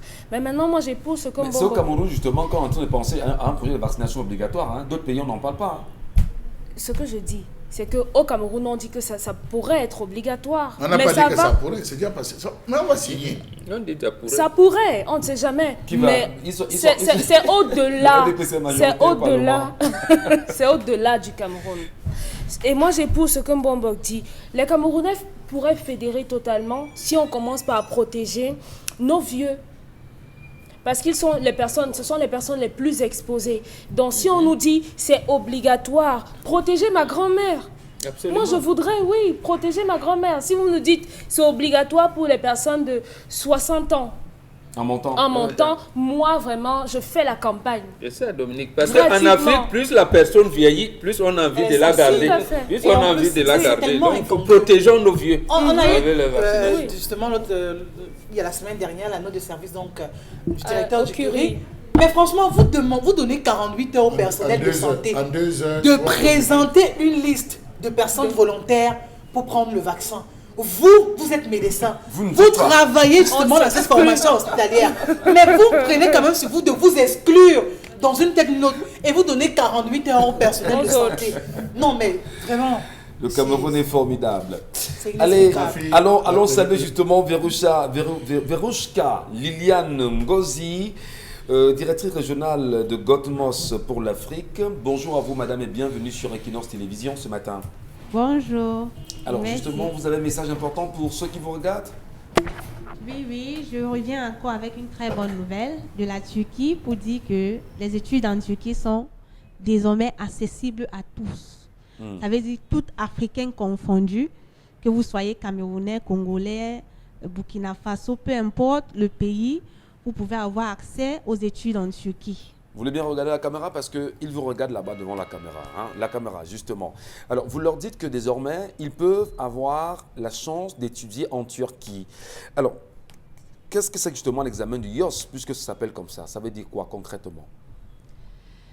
L'examen IOS, c'est aussi comme le TOEFL pour aller au Canada. L'examen IOS, c'est un examen international qui permet aux étudiants africains d'accéder aux universités étatiques turques en moindre coût. Donc, ils sont subventionnés à hauteur de 90% sur les frais de scolarité. Vous voyez, vous retrouvez l'étudiant en train de payer 50 000 francs l'année pour fréquenter dans les universités prestigieuses de la Turquie grâce à l'examen IOS. Et aussi, je tiens à spécifier que l'examen IOS n'est pas fait pour vous faire échouer, c'est juste tester votre capacité mentale, à savoir si vous êtes toujours dans le cadre estudiantin. Alors, non seulement examen IOS pour le Cameroun, c'est quoi les critères de participation, si la question est bien posée, Verouchka Liliane Ngozi? Merci. Les critères de participation, il faut être élève en classe de terminale. Donc, vous allez composer sous réserve de votre diplôme du bac. Il faut avoir le baccalauréat aussi, ou le BTS, ou licence, ou master. Donc, vous êtes tous éligibles pour cet examen IOS. Je tiens à m'accentuer sur les étudiants en classe de terminale. Ils sont les plus favorisés sur cet examen IOS de s'inscrire massivement. L'examen IOS n'est pas là pour vous distraire sur la préparation de votre examen du bac. Parce que tout ce que vous allez composer sur cet examen, vous l'avez déjà vu en classe de 6e, 4e, 3e. D'accord. Donc, il faut pour ceux qui souhaiteraient aller faire des études en Turquie, se rapprocher bien sûr de vous, de Gotmos pour l'Afrique francophone. Alors, Où est-ce que vous êtes situé véritablement? Puisque là, vous êtes à Douala, vous parlez aux Africains qui vous regardent. Qu'est-ce que vous leur dites? Est-ce qu'il y a un site internet? Est-ce qu'il y a des endroits spécialisés où on peut procéder à l'inscription? Verushka?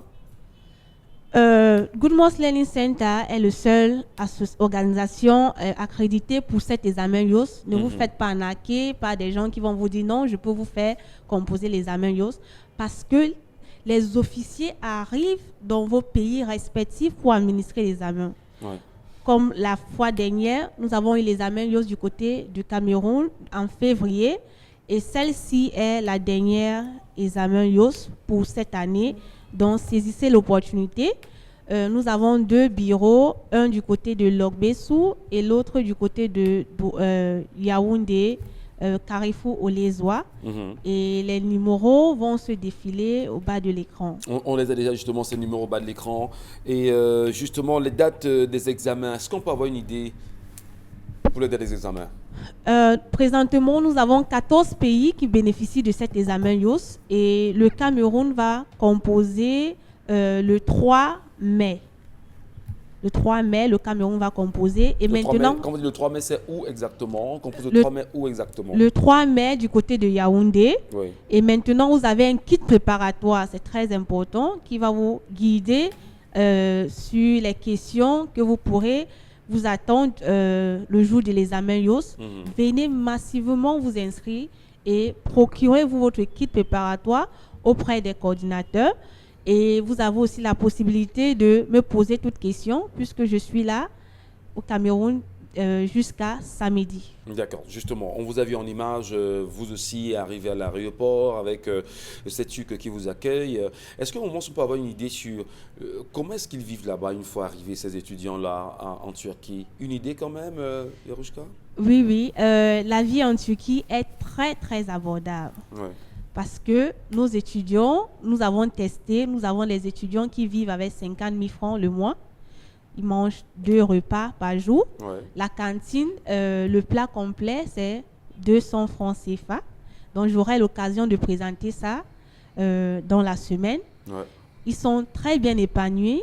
Ils n'ont pas, il n'y a pas signe de racisme du côté de la Turquie. Donc, la Turquie est très accueillante envers les étudiants étrangers. Merci beaucoup d'être passé ce matin. Nous serons très heureux de vous recevoir au courant de la semaine pour d'autres précisions concernant Gotmos, qui est bien sûr cette école qui donne la possibilité à ceux-là qui aimeraient mener des études en Turquie de le faire. N'hésitez pas, les contacts sont au bas de l'écran. Appelez et vous serez bien sûr reçus. Merci beaucoup Verushka, Lilian Ngozi. À la prochaine. Merci à vous. Allez, Merci. tout de suite, Isabelle Carole, nous restons suspendus à vos lèvres pour les questions relevant de la revue des réseaux sociaux ce matin.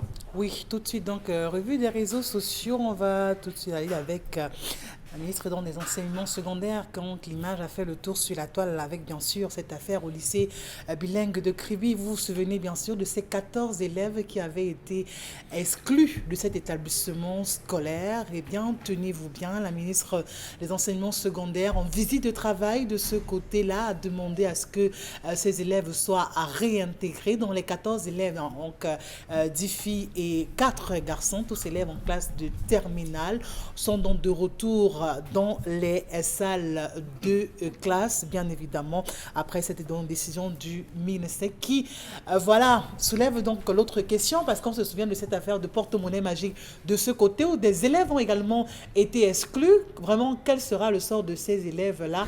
Également, est-ce qu'eux aussi seront réintégrés? Demander à ces élèves de regagner les bancs, c'est-à-dire que on peut laisser, est-ce qu'on peut tolérer le fait que des élèves se livrent à des actes pareils, dont justement cette couverture encore à d'élèves soit à l'origine de cette vidéo pornographique qui a d'ailleurs fait le tour sur les réseaux sociaux. Là c'est bien sûr la question des élèves du lycée de Kribi, spécialement. Oui, ces les 14 élèves du lycée de Kribi qui avaient été exclus justement parce qu'ils avaient tourné cette vidéo pornographique. Mais on se souvient toujours dans ce même lycée bilingue de Kribi, il y a des élèves qui ont été exclus justement à propos de cette histoire de porte monnaie magique. Et elle ne s'est pas prononcée sur cette question. Pas du tout. Pas du tout. Elle a quand même décidé que ses élèves puissent retourner. Il faut rappeler simplement l'école. qu'il y a les parlementaires femmes de l'Assemblée nationale qui sont réunis la semaine dernière sur la question pour justement donner leur point de vue et condamnant ce qui se passe sur les réseaux sociaux avec les enfants, la dépravation de mœurs qui est très poussée. Alors, quand on est quand même ministre de l'enseignement secondaire, Ouais. on parle bien de l'enseignement secondaire. Les enfants ont commis des fautes qui étaient assez graves, lourdes de conséquences pour la société. D'accord, on peut comprendre que l'on est mère, on frappe, on demande pour l'enfant de sortir et de rentrer. Alors, est-ce qu'en excluant ces enfants, ce ne serait pas une leçon pour ceux qui pourraient d'aventure se mettre dans ce couloir? Dominique Audry, la question, je vous la renvoie. Et que la ministre se comporte pareillement. Lorsque le communiqué a été rendu public, j'étais avec un enseignant. Il est dans la localité du sud là-bas. Oui. En fait, c'est lui qui me fait parvenir, oui, voilà, qui m'informe de cette situation et il a été outré et choqué. Lui qui est enseignant. Oui, parce qu'il a estimé que c'était une sorte de désaveu envers le conseil qui avait décidé de punir ces enfants-là. Parce que si on estime que ce qu'ils ont fait est répréhensible et qu'on les punit, et on revient sur cette punition de cette façon, sans au préalable consulter les personnes qui ont établi la punition, c'est dire aux enfants que non, faites ce que vous voulez, on va toujours faire ce qu'on a envie de faire, parce que dès que ma Poli va apprendre ça, non, elle va balayer du revers de la main la punition. Moi, je l'ai pris d'un très mauvais œil qu'on ait décidé de rappeler ces enfants-là comme ça. Ils ont une punition. Ils vont composer, mais ils ne devaient pas revenir à l'école pour que ça serve de leçon aux autres. Parce que tous les enfants qui ont commis ces actes-là doivent être punis. Regardez l'image. En fait, c'est ça qu'on est en train d'encenser. C'est-à-dire que oui, vous avez commis des bêtises, mais bon, on peut passer dessus, mais on ne devrait pas passer dessus. Incroyable. Parce que les autres vont continuer. Est-ce qu'il n'y a pas un message bizarre, je dis même bizarre entre guillemets, que la ministre sera en train de transmettre aujourd'hui pour dire, c'est-à-dire pour promouvoir la dépravation des mœurs qui serait encadrée, qu'on peut tolérer, Oui. alors qu'on est dans C'est une sorte de une tolérance. société où on veut C'est une tolérance. redresser le plus petit citoyen. Et je crois qu'elle a, dans son communiqué, les expressions utilisées laissent entendre que ce n'est pas comme ça qu'on punit les enfants. Incroyable. Oui, donc, Benga. et c'est mal. Comment vous comprenez cela? Je ne comprends pas encore. Je sais que nous sommes là. Oui, je ne comprends pas. Puisque en fait, lorsque ces enfants ont été exclus, il y a une note explicative qui a accompagné cela. Ouais. Maintenant, lorsqu'elle les intègre, il fallait une autre note vraiment explicative qui dit que par rapport aux cas sociaux, nous sommes dans le milieu de l'enseignement. Est-ce qu'on les réintègre parce que c'est des cas sociaux qui on justifie? Et maintenant, la sanction qui a été infligée à ces enfants, l'ont-ils purgée? Comment l'ont-ils appréciée? Parce que je sais que quelquefois, on peut même libérer quelqu'un qui a commis un acte pour bonne conduite à l'audience, bonne tenue à la prison, ainsi de suite, parce que la personne commence à s'amender. Il sait, mais il s'amende. Il décide. Est-ce que ça a été le cas? On ne sait pas. Parce que là, nous sommes dans un milieu de l'éducation. Il parle de l'éducation, des enseignements et tout. Donc, je ne comprends pas encore. Et je pose la question justement, est-ce que ce n'est pas de façon, on va dire à peine voilée, la démystification justement des dépravations de mœurs aujourd'hui, que l'on décrit ici depuis des mois, depuis des années. Professeur Vivé Mendozé, d'ailleurs, qui est en prison aujourd'hui, a fait de son temps ce qu'il pouvait. Charles Membacho, comment est-ce qu'on analyse la sortie, la réaction de Monsieur Maloba Michel, Yonga? permettez-moi de faire, avec votre permission, encore une digression. Nous avons le cas de 4 enseignants, monsieur Michel Ngachou, qui ont été suspendus de 3 mois. D'abord, et qui n'ont pas de solde, non plus de solde, on a suspendu avec les soldes, ils ne seront pas payés parce qu'ils ont attrapé des élèves en train de tricher, M. Michel Ngachou, Ils ont fait sortir ces élèves. L'affaire a été portée. On les a convoqués à Douala. Douala les a convoqués à Yaoundé. Ils ont tourné comme ça pendant presque 3 mois. C'était relatif aux examens, M. Michel Gachou. À la fin, ils ont été suspendus en disant, n'est-ce pas, vous êtes censés contrôler à l'entrée. Comment est-ce qu'ils ont fait pour se retrouver à l'intérieur? C'est plutôt les enseignants qu'on a sanctionnés et on a réhabilité les élèves. Je parle de là, M. Michel Gachou. Donc vous comprenez la position, c'est vous qui avez abordé le sujet, hein, la position de l'élève aujourd'hui et de l'enseignant, parlant de ce complot. Il y a quelque chose qu'on veut faire. Parce que non, on veut tout simplement fabriquer des bêtes, fabriquer des idiots, fabriquer des enfants qui auront tout sauf une valeur éducative. Rappelez-vous, en 1900, dans les années 93, de la colle.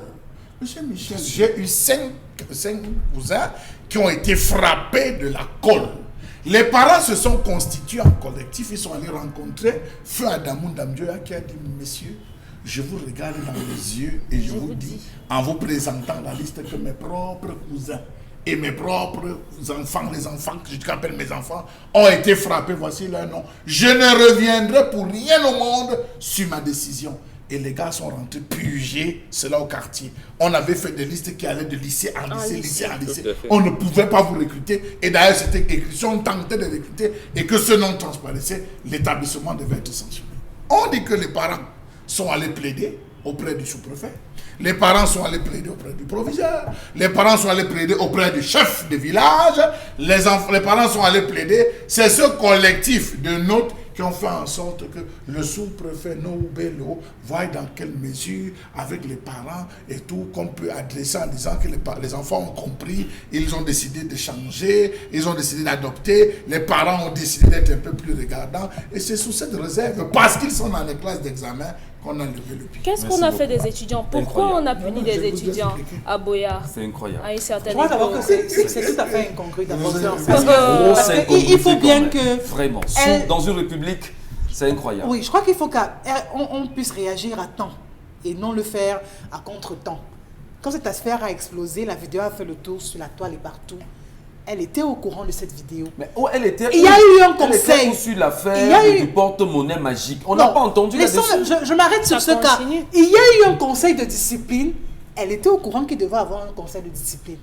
Maintenant, on fait un conseil de discipline et au terme duquel proviseurs et enseignants estiment que ces élèves ne peuvent plus rester avec les autres parce qu'il faut bien enlever vraiment la mauvaise herbe et tout. Maintenant venir par la suite, c'est-à-dire que c'est comme un enfant que tu réprimes et qui te dit attends quand ma mère va rentrer.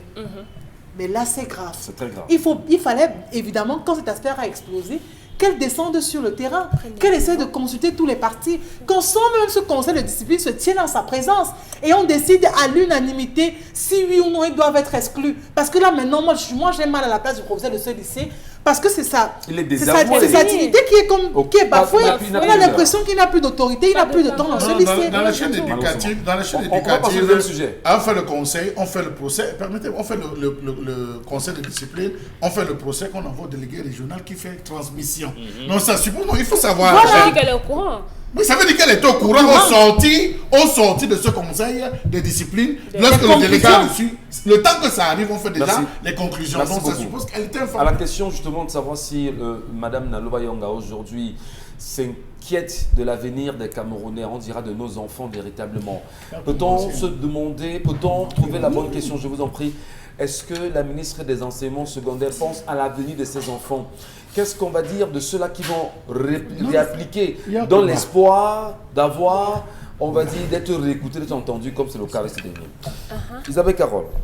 Alors on va donc poursuivre cette revue des réseaux sociaux et parler donc bien sûr de cette note du collectif des églises de Réveil qui en ont pondu ce communiqué en droit de réponse bien sûr à l'endroit du ministre de l'administration territoriale. Souvenez-vous qui avait donc estimé que dans ces églises dites de Réveil, on ne respectait plus, il promouvait donc des messages qui n'allaient pas dans le sens de respecter donc évidemment les mesures barrières. Alors ce collectif des églises de Réveil s'est donc monté au créneau, pour décider de prendre ce communiqué dans lequel ils insistent bien sûr sur le fait que depuis leur existence ou encore depuis qu'ils sont bel évidemment sur le territoire camerounais, ils font des efforts tant dans les prières que dans des actions de pouvoir sensibiliser, éduquer également les fidèles, de pouvoir promouvoir dans tout ce qu'il faut dans le sens d'éradiquer cette pandémie et ont du mal à digérer bien sûr que les autorités vraiment le qualifient des personnes qui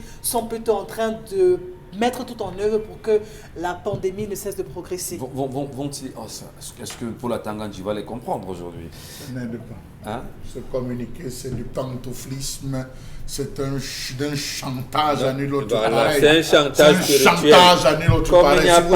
il n'y a pas d'appareil de mesure de leur degré de spiritualité, tout le monde utilise le nom de Dieu. Vous mettez, devrions-nous rappeler les nuits de prière que nous avons adressées à l'endroit du chef de l'État? Mais lisez ce communiqué. Lisez ce communiqué. Se rappelle-t-il des turbulences qu'ils émettent dans des quartiers pour empêcher aux enfants de bien réviser leurs leçons? C'est pour la paix dans le pays. Voilà, quand vous empêchez aux enfants de réviser les leçons. C'est les prières en direction de la paix. Merci beaucoup. Allez, on va retrouver Concy Lamy dans un instant avec SCI. SCI Mobile. On le retrouvera dans un instant, madame, monsieur. Merci à vous de rester sur Equinox Télévision. Concy Lamy est parmi nous. Bonjour, Concy. Bonjour. Oui, bonjour Michel Ngatiou. Bonjour à nos nombreux téléspectateurs et bonjour à ces téléspectateurs-là qui sont déjà propriétaires de leur parcelle de terrain, du côté bien sûr de Ngombe, du côté bien sûr de PK28, du côté bien sûr de Landibé. À tous ces téléspectateurs, alors je leur dis merci beaucoup d'avoir choisi l'agence immobilière SCI Mobile. Regardez comment j'ai le sourire au bout des lèvres. Ce sourire montre à quel point je suis un communicateur content, un communicateur comblé. Je suis un promoteur de concept qui est très content ce matin. Alors j'aimerais donc partager cette joie avec tous les téléspectateurs de cette émission, tout en leur rappelant que vous avez encore une semaine pour acheter un terrain à partir de 3500 francs le mètre carré. C'est du côté bien sûr de Landibé, c'est du côté bien sûr de Ngombe, c'est également du côté de PK28 grâce à l'agence immobilière SCI Mobile. Alors j'attire l'attention de tous nos téléspectateurs. Vous êtes nombreux à vouloir acheter un terrain, vous êtes nombreux à vouloir avoir une parcelle de terrain quelque part dans la ville de Douala. Alors l'occasion s'ouvre à vous parce que depuis pratiquement quelques mois, on a mis sur pied une grande promotion qui va s'achever ce samedi 3 avril 2021. Alors n'hésitez surtout pas. Bien sûr, on peut donc apercevoir ces parcelles de terrain. On peut apercevoir, bien entendu, le spot qui présente cette grande promotion. Vous aurez donc le numéro de téléphone tout à l'heure à l'écran. Et ce sera l'occasion déjà pour tous ces téléspectateurs-là de commencer déjà à appeler dès à présent l'agence immobilière SCI Mobile qui est située en plein cœur de Douala, au quartier Makepe. C'est au rond-point Petit Pays. Cette agence immobilière met à la disposition des téléspectateurs d'Equinox Télévision et de la radio des terrains à partir de 3500 francs le mètre carré. Oui, une parcelle de terrain à partir de 3500 francs le mètre carré, c'est des terrains titrés, c'est des terrains vérifiés. Et en plus de ces prix qui sont très abordables, nous accompagnons également nos clients dans l'obtention, c'est-à-dire du dossier technique. Donc n'hésitez surtout pas de nous appeler dès à présent. Les numéros, vous les avez au bas de l'écran. Je rappelle qu'une parcelle de terrain titrée à partir de 3500 francs le mètre carré. Oui, vous aviez encore quelques jours, chers téléspectateurs. Mototenye Sengalemba Tatan. Wapulate Minyangadu. Et ne pas ça lundi B. Wapulate Minyangadu. Et ne pas ça Ngombe. Wapulate Minyangadu. Et ne pas ça PK28. Belende SCI Mobile. Ni agence immobilière doit dire ouais, ni est crédible, ni est fiable. Ni a volé nos mandats Minyangadu à partir de 3500 francs le mètre carré. Nous demandons bien sûr les numéros de téléphone s'il vous plaît, à la technique, pour pouvoir permettre à nos clients de nous appeler. Les terrains à partir de 3500 francs le mètre carré, chers téléspectateurs. N'hésitez surtout pas. Donc, anyman, oui, il y a just non, on a call SCI Mobile. Call number pour SCI Mobile, en get, il y a terrain pour 3500 francs le mètre carré. Les numéros de téléphone, s'il vous plaît, la réalisation, je vous en prie. Merci. Question de d'appeler.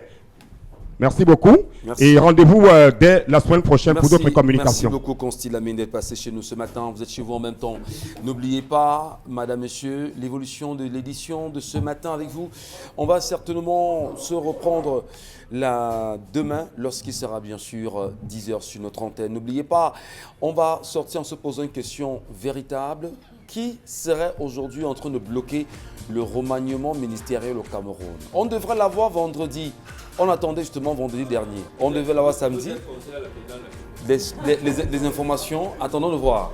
Qu'est-ce qui se passe? Merci beaucoup. Allez, à demain, 10h.